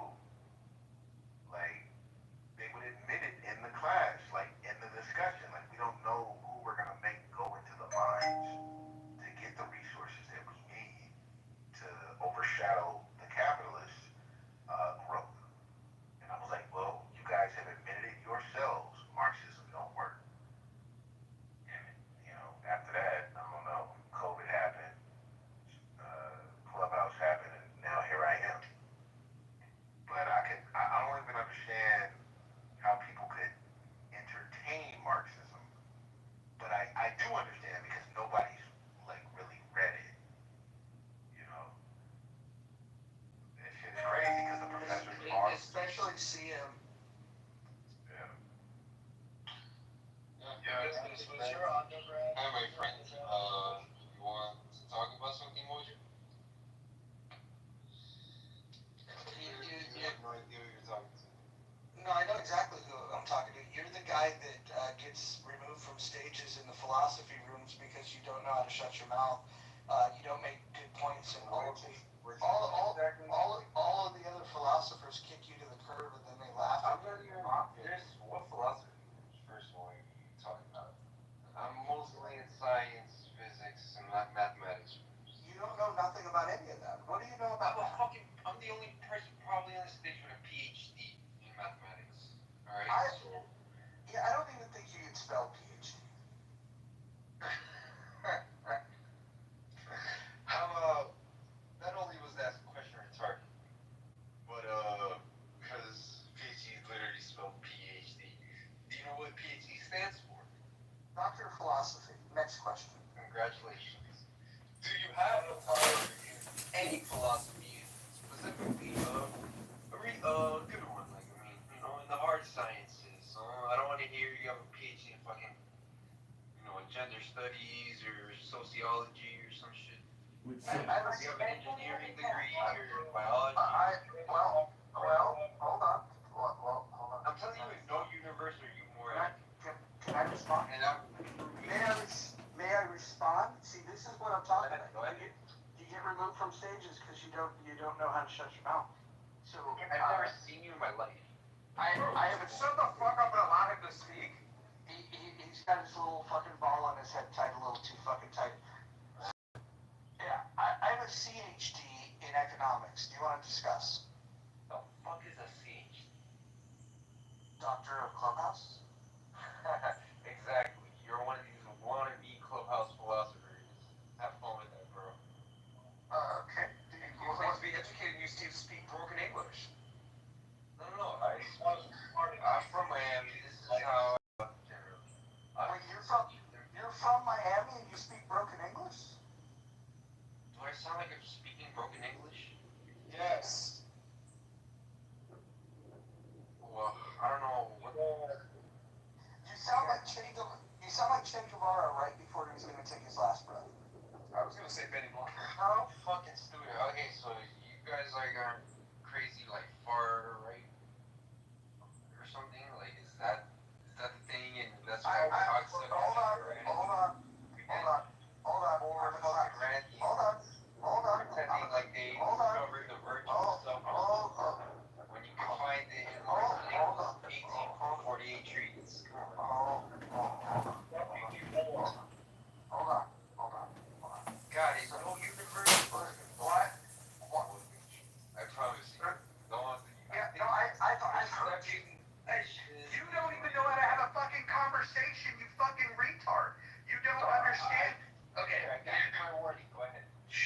correctly, Roger. He doesn't speak English. He doesn't know what shut up means. He doesn't know how to have a conversation, for fuck's sake. Welcome to the stage, Hagoop and Dave. What's going on? Hopefully you guys speak fucking English. I'm a stop. Well, I know he definitely speaks English. Yeah, I try got to do my best. I sound like I'm from California, which some people don't think is proper English. No, you're good. This is sounding like Bakersfield right now. Go ahead. Oh, no, definitely. That was weird, kind of a narcissistic role. I got a question. Fresno, maybe? No, I'm Southern California, Los Angeles County. Oh, okay. Not Bakersfield. I lived in Buena Park for about 6 months. Did you at least enjoy it? Well, I was on Beach Boulevard. There was like, mini golf and a driving range, and we had Knott's Berry Farm, and we had, the dinner and the show spots. I mean, there was a lot of entertainment, but other than that, it was lame. You had to go to, for me, it was going to La Habra, where I can go and get a taste of the Hispanic women. They smelled amazing. It was awesome. I think I'm closer to where Adams is at.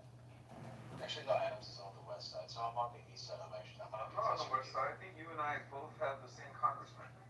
Hey, I got a question for Necro and Gilbert. I just got rid of Adam Schiff. Oh, do we definitely do have the same? Damn. We're like practically neighbors, Adams. Can I ask a question about Nietzsche? Oh, no. It's Nietzsche. Nietzsche. It's about the will to power. So, is will to power and is God dead, or God is dead and will to power, are those contradictory statements? You'll find out if No, they're not. The notion of God is dead means that man is no longer ruled by Christianity in Europe. But to say that, the other part of it means that man has to decide what his fate will be, what he will want to do without, with the absence of God. And Nietzsche said that that was a great development, which is what the Enlightenment also said. But where he diverges from maybe like the Voltaires is you don't have to use reason as a guide now that God is gone. You can use your feelings, you can use your blood and soil national to direct your thinking. And that's why people will associate him with being like a proto-Nazi, because they're saying, he opens up the door not to use logic and reason to guide you in the absence of God, but to use your gut feelings and your the land that you live on to help direct you. Well, if you want to talk about an abandonment from reason, we would go and look at Kant. Well, Kant wants to hold up reason, but he wants to make some room for faith. And that's all he really did. He didn't. No. The problem with Kant is the simple fact that he believes that that people should submit to this idea of a duty to other people. This is highly problematic. He doesn't believe in people's ability to to reason out of self-interest. And this is why Kant is a favorite of collectivists everywhere. Yeah, I mean, absolutely, you're right. Like, Kant left the door open, he just didn't get explicit about it. He just left the door open to say, you don't have to rely solely on reason. There are other capacities in the human mind that can guide your actions. And he left the door open. He didn't say much more after that.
he's socialist.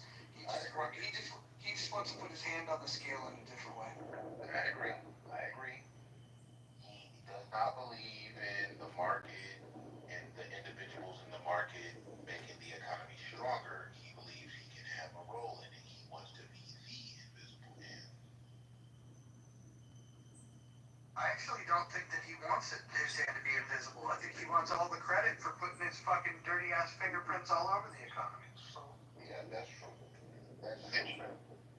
Yeah, he is a government interventionist, and insofar as he is that, he's not a leftist communist, but he's operating from the same standpoint that they operate from. No, he's not. He's making similar mistakes in the fact that he knows that he could put his hand on the scale and achieve better results, but he's doing it for different reasons, and it's important to understand those distinctions. That is an important distinction. But insofar as both of them believe that a Platonic mind can guide the economy, that's where they all have something in common. And I agree with Aristotle, not Plato.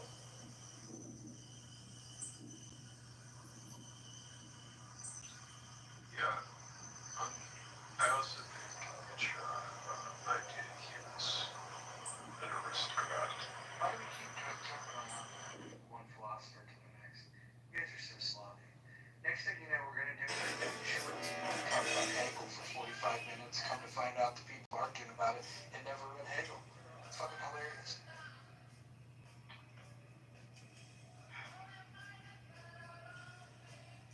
Yeah, well, I've read Hegel and I've read Nietzsche.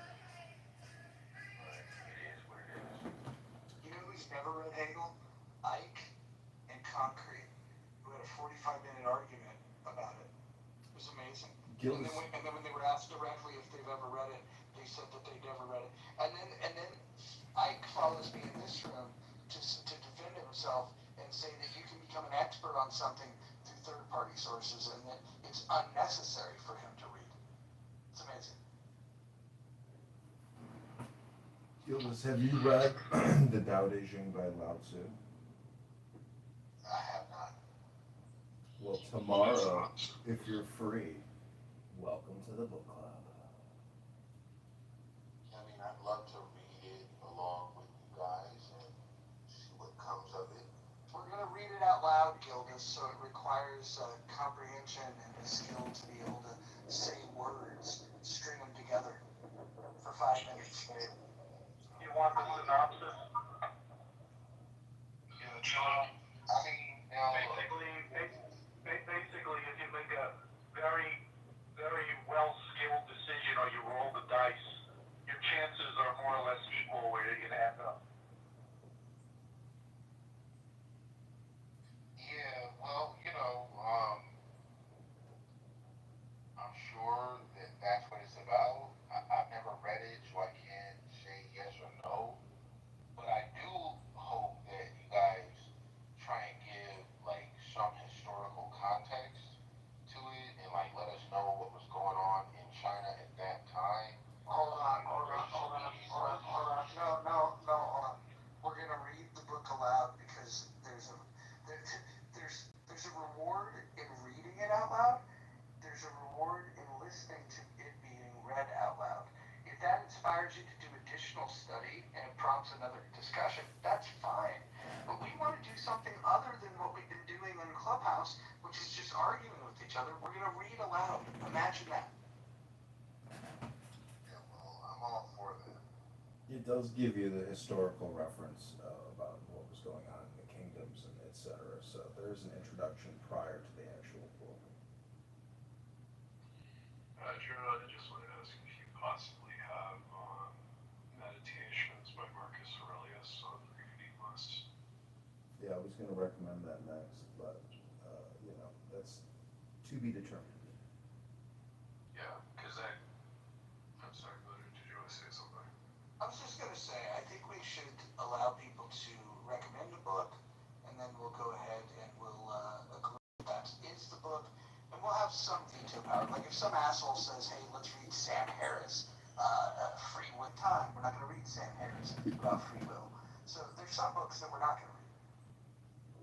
I'd rather fucking read Twilight than read Sam Harris. Let's go. I have a suggestion. If you get to reading a book with me, I'm gonna give you the full, balance. I'm gonna get into it. I'm gonna show you why I think it's wrong and why I think it's right. But yeah, you'll definitely benefit. Nobody cares about the analysis. The exercise here is to actually read the book and read it out loud. Hadoop, you were trying to tap in. Go ahead. Yes, sir. Gustav Le Bon's The Crowd. It's a cool read. It's the foundational work that inspired Mussolini and the early fascist leaders to come Can up you with drop the fascism. link in the chat? Yes, let me pull it for you guys. Thank you. I thought you were gonna say The Prince by Machiavelli. Overplayed. There's better book. I'd say that as much as I don't like Sam Harris, he's at least a cut above Jordan Peterson.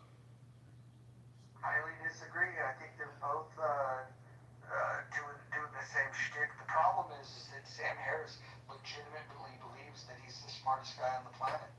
Sam Harris is such a fucking retard.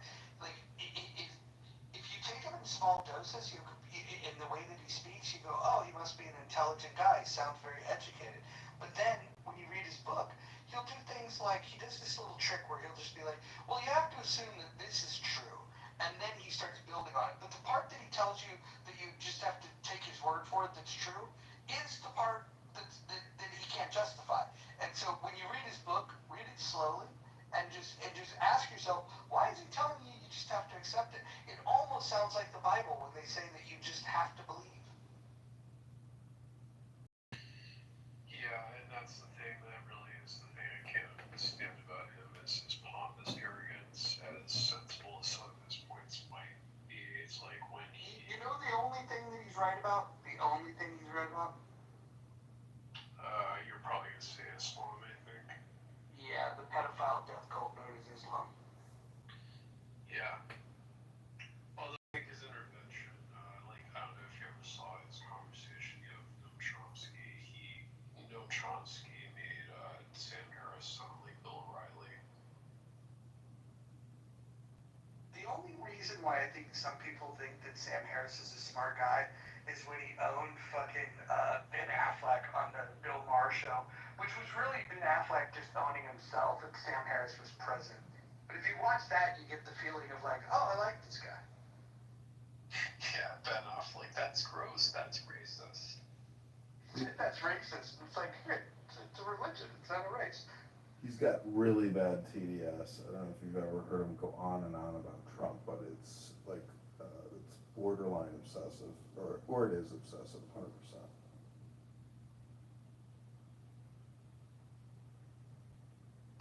I mean, I will say the other thing is that at least he's not like Casimir Ben Shapiro who fast talk, which is the thing I really can't stand about any sort of person who debates. What's the queer kid that swims in that same circle? I forget his name. The queer guy, the queer conservative. You know who I'm talking about? I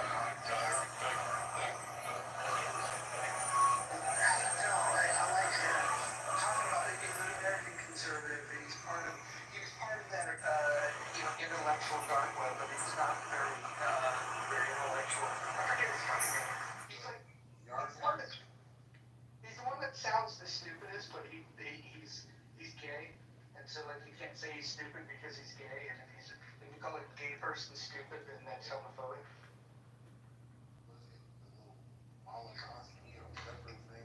No, it's the one twinkie faggot guy that like. Let me go look it up. Are you talking about Dave Rubin, thank you. I said Dave Rubin. Yeah, Dave Rubin. He is so fucking stupid. He has no original takes. He has nice hair and he's on the team because he's the gay guy. Well, yeah, here's the brilliant part. You can't fuck with him because he's gay. And like, so, and like, he gives away, like, it's like a battering ram. It's like when they tokenize Candace Owens. Yeah, Candace Owens, I can't stand the black grifters who have defended, gay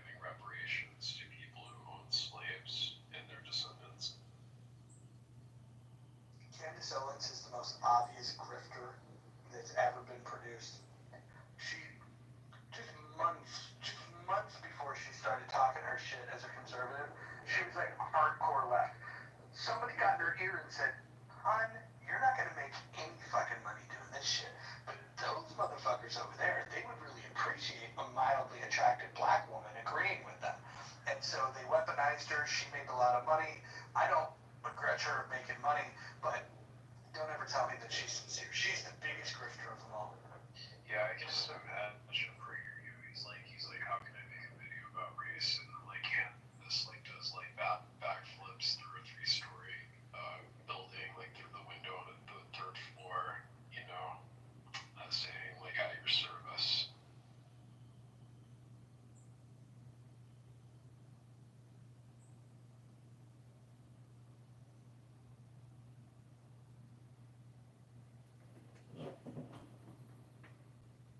If you guys do like Jordan Peterson, I highly recommend you look at Maps of Meaning.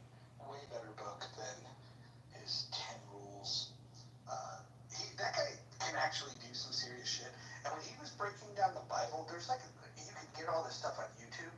He breaks it down like from a secularist perspective about like why the Bible's bitching, and I think it's pretty interesting. It's when he starts doing the fucking like getting involved in all the culture shit. I think people like when a professor jumps over the line and starts, you know, he was a lefty, but now he's saying that like wokies are the worst, and it's like the wokies are the worst, but we don't need a lefty to say it. Like fucking like I don't know. Some of you guys like to suck the wrong people's dicks. I think Jordan Peterson, like in his 12 Rules for Life, the one thing I really agree with is that if you see a pet cat on the street, then to go and pet it. Yeah, and what's all this nonsense about fucking we should organize like lobsters?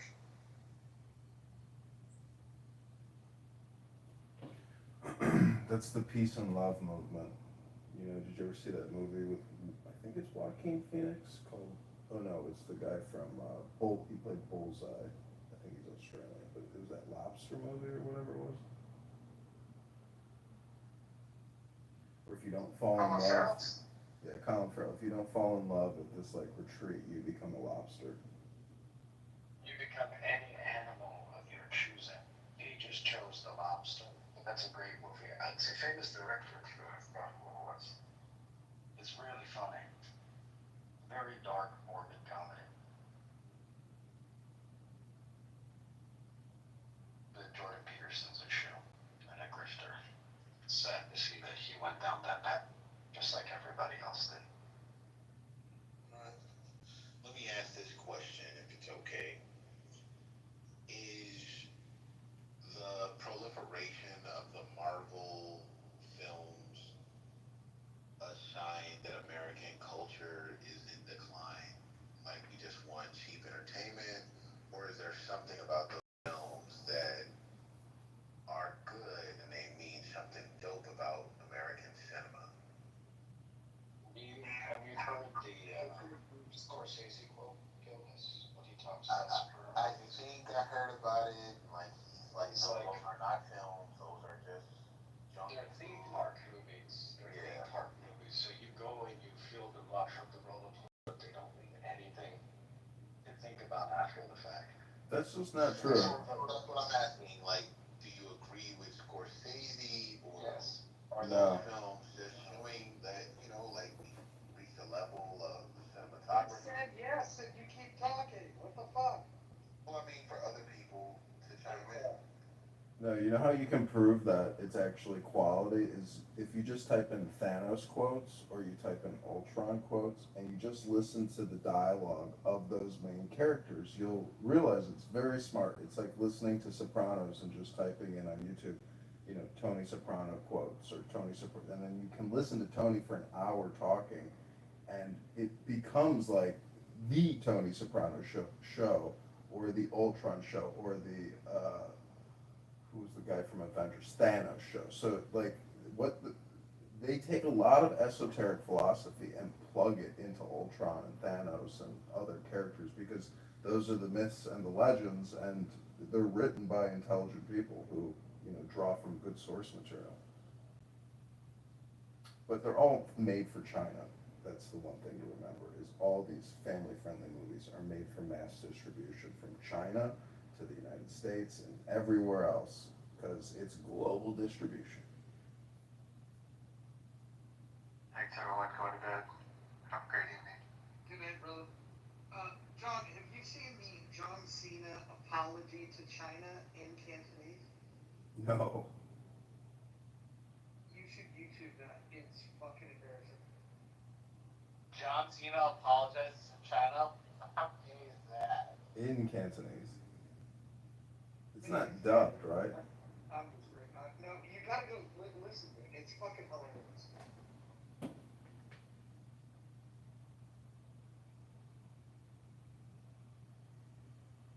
I mean, can anybody point to like a great American film of the 21st century, or is it just Marvel shit?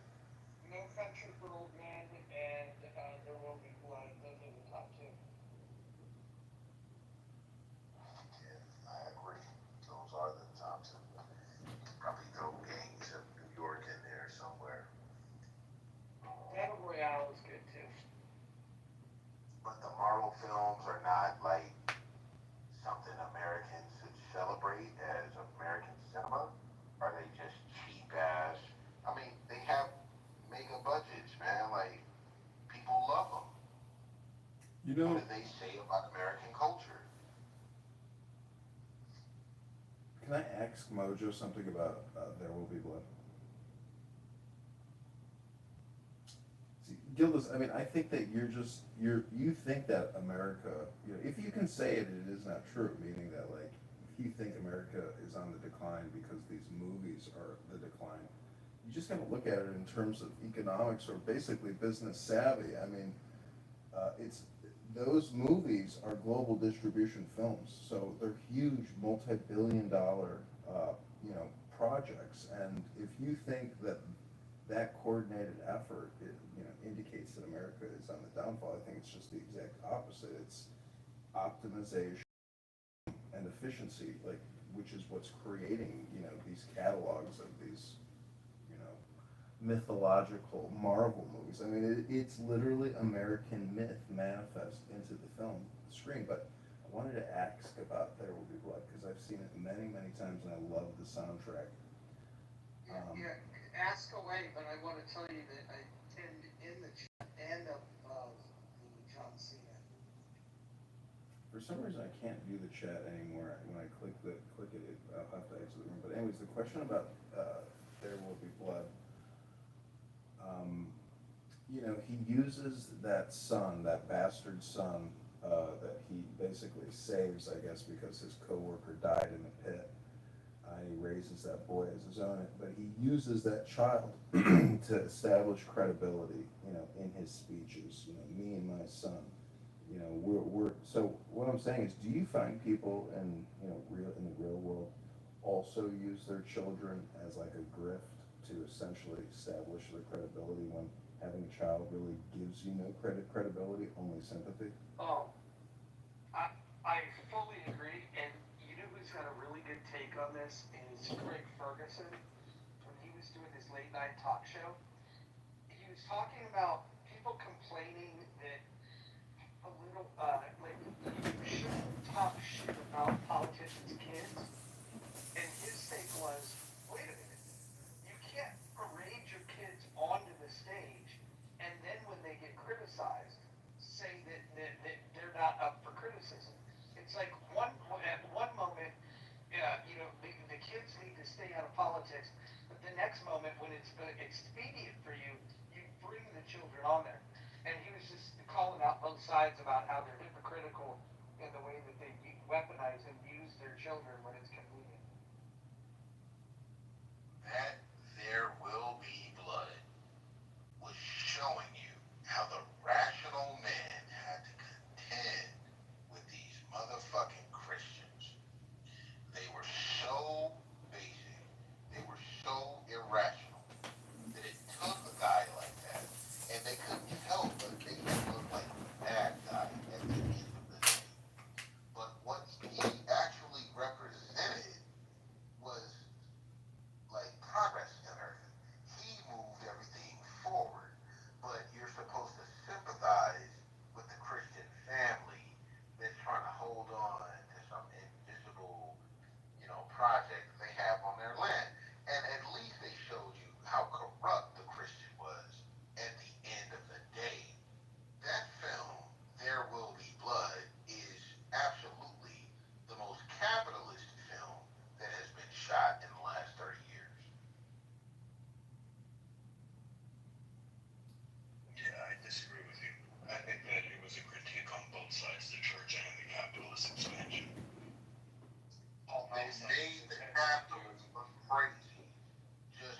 person tends to balance two opposing views in the majority of his movies. Like if you watched um, Phantom Thread, it was the same thing. It was like the aristocratic class versus the working class, and how the struggle for identity is pitted against each other. When those two worlds meet, it was the same. Yeah, but who actually got anything accomplished in their worldly blood?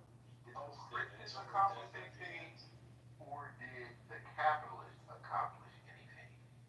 And even though, like, I do think, like, they had to hide their intentions, maybe, that film shows you, obviously, that the capitalist was right all up.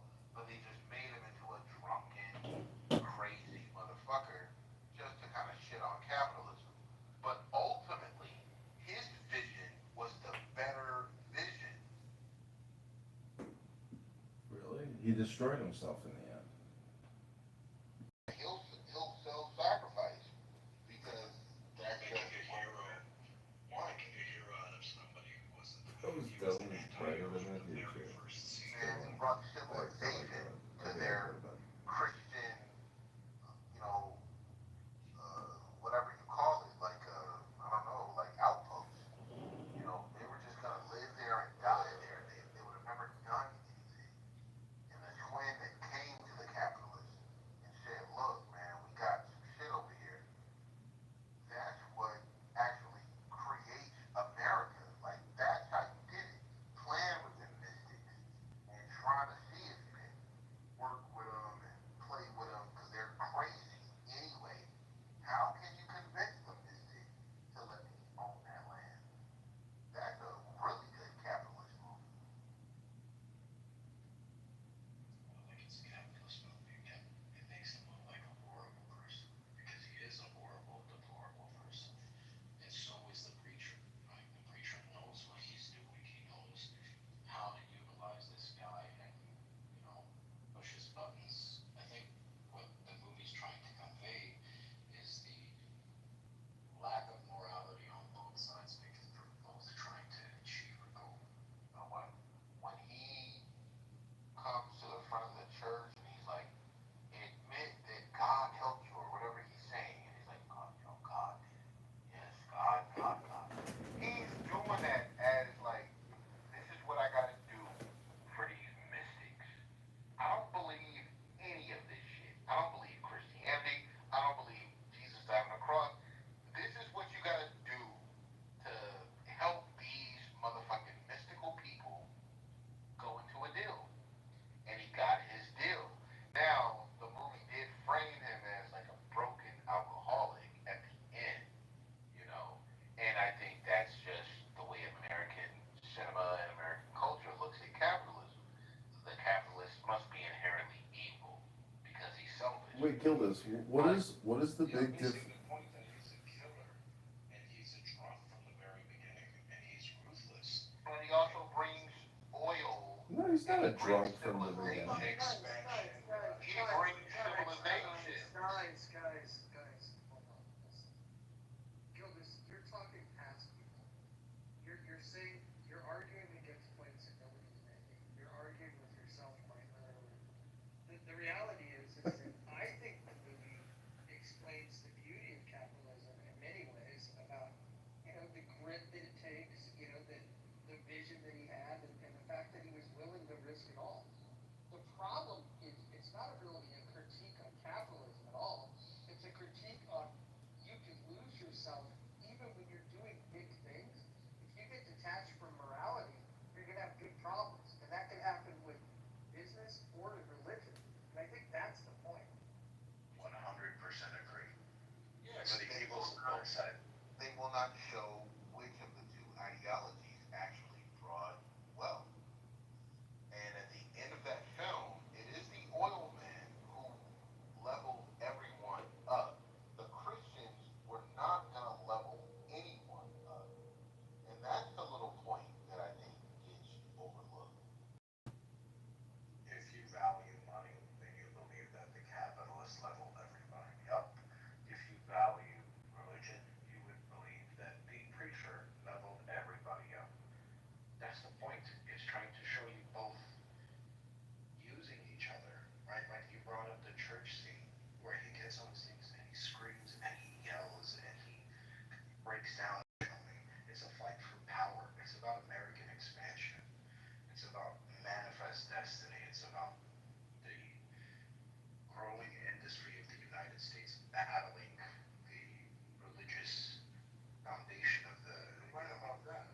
expansionist, westward expansionist peoples and groups, and additionally evils and Well, pitfalls. they had to make the capitalist. He didn't. There's no reason why he. The villain of the movie is the preacher. You realize that, right? He's an anti-hero. Daniel Day-Lewis's character is the anti-hero, but the villain of the film is actually the preacher. Absolutely. So it's Which is framing why I you would to look consider at it one of which his was greatest evil. movies. Because I think they were pirouetting around fully celebrating the capitalists. They had to make the capitalists look bad, but they still ultimately showed the capitalists. It's not that they're making the capitalists look bad because of capitalism. They're making him look bad because he abandoned his own morality. That's the whole point of it. But they're saying that's what a capitalist has to do. No, that's your interpretation because you're fragile and you want to interpret it that way so you can get mad. Gildas, let me ask you a question. What is the major difference between Daniel Day-Lewis or Mr. Plainview and the preacher? What is the major difference between those two, characters? Well, because the preacher wants to keep them in a particular culture and leave it frozen there. And Daniel Day-Lewis is looking toward the future. He's looking toward what will possibly become of his investment and work in that oil field. And they try and reduce it to make it seem like, well, they're both wrong and they're both right. But history has shown that Daniel Day-Lewis's character actually benefited humankind. And whoever that motherfucker that played Sandman and Batman, his his character was gonna keep us in the dark ages. It was gonna keep us just living off the land, pumping water from a well, with no kind of innovation. Exactly. So Daniel Day-Lewis is the technologist. He's the engineer. He's the actual intelligent person who has to use, subtlety or guise. When he gets baptized, he's not doing it because he's remorseful. He's doing it because he's being strategic so he can get his pipeline. So what my point is that they're both hypnotists and both have to do persuasion, but only one of them is actually intelligent, and that's Daniel Day-Lewis, because he's an actual engineer. Yeah, well, I'm happy that you will say that. Um, but that is, I mean, insofar as when we're talking about like the best films of the 21st century, yeah, that's up there because it gets to that argument. Like, should you be able to be a mystic and guide America, or should you guide it through your own individualistic principles, which do a little bit shot upon in that movie, but at least they got it out. That's a strong film. It's a strong film in American cinema to show like the capitalist urge still should win. And they did decide on the side of the capitalists as opposed to the religionists at the end of the film. Even though they made the capitalists look kind of bad. So I do think that's a very important film. Well, Can I safely assume, Gildas, that you probably hated Parasite because it's like extremely I didn't watch Parasite. I didn't watch that. I've seen it, but I haven't watched it, man. I hear people say it's good, but I haven't. in the last 20 years. For sure. Okay, 20 years, 20 years. that was the last film I saw before the pandemic. Those Batman films were pretty good. Those Batman films were good, like the one with the Joker and Heath Ledger. That was like a moment in American cinema, and it was talking about, like, can you be good if you have to do bad to be good?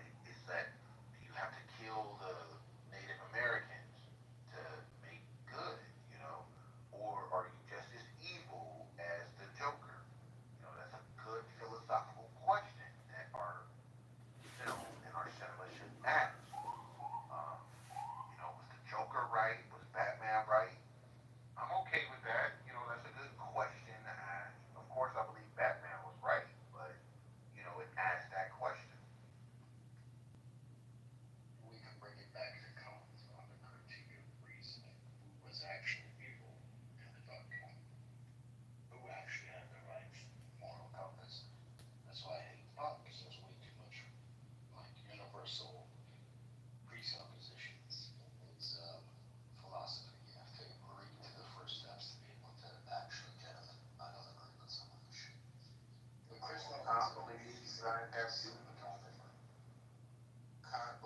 guys have duties, and if you don't live up to those duties, then you are immoral. What his duties are, we should talk about, but those aren't any American duties. I don't believe in German duties. Like the German duty to make sure the state lives. That's Plato and that's Crito. The state is most important, even over your individual life. As an American, I can't believe that. What do you think about this quote, Gildas? Let me read it to you.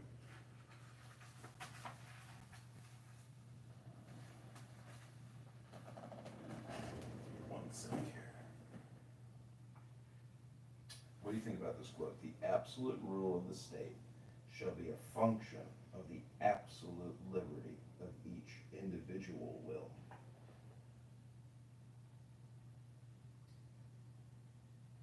Can you read it one more time?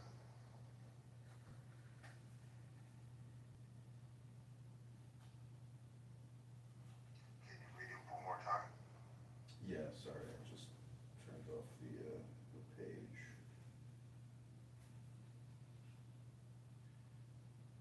The absolute rule of the state shall be a function of the absolute liberty of each individual will.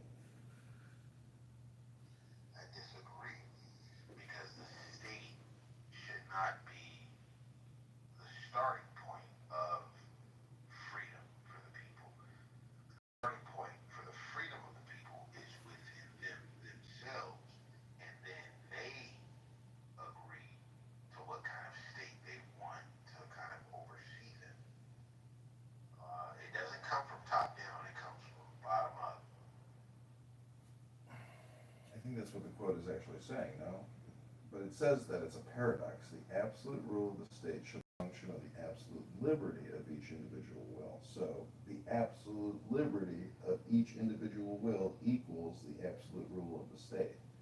Meaning that, you know, your will should be the will of the state, I suppose. But that's not what's happening in America today. No, no.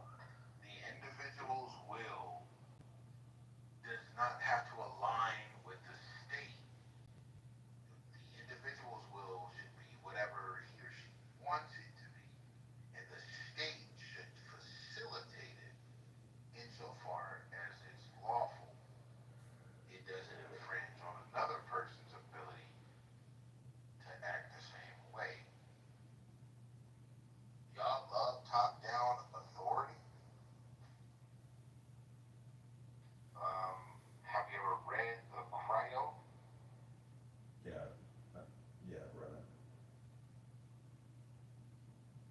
Come then, what reason can you give us in the city for trying to destroy us? Did we not, to begin with, give birth to you? And wasn't it through us that your father married your mother and conceived you? So show those of us the laws concerning marriages, what fault you find that keeps them from being good. I find no fault with them, I would say. Just because the government married you and solidified you, is your life beholden to the government? They educated you, they married your mommy and daddy.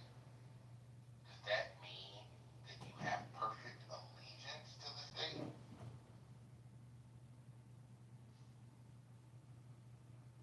That's what Crito, the dialogue Crito is saying. That's what Plato was saying. I don't believe that shit. Well, You, what liberties, sorry. what liberties do you have?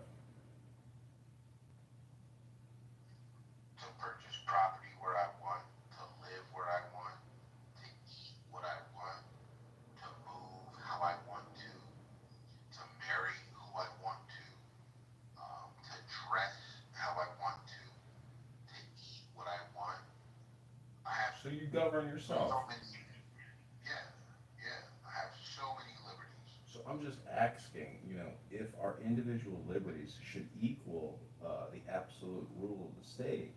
I mean, why is there this major disconnect between, what the U.S. government is doing and what the will of the people is? Well, that might be a question that I'm not able to answer. But I Well, just it's know pretty that easy. It's called, in Hebrew, the Yetzer Hara, or the evil inclination. So I would say all those Congress people, all those senators, maybe a lot of bureaucrats in the military, etc., do not want to see the budgets change. They want that $7 trillion a year. maybe so. But you gotta convince me. And you gotta convince a lot of my friends to believe that.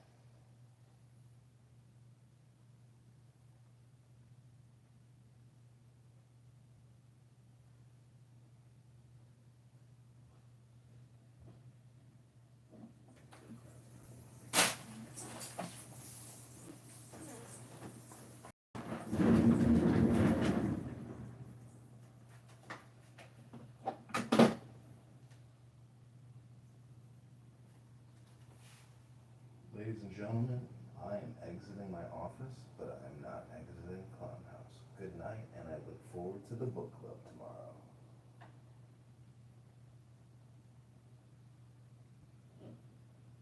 All good.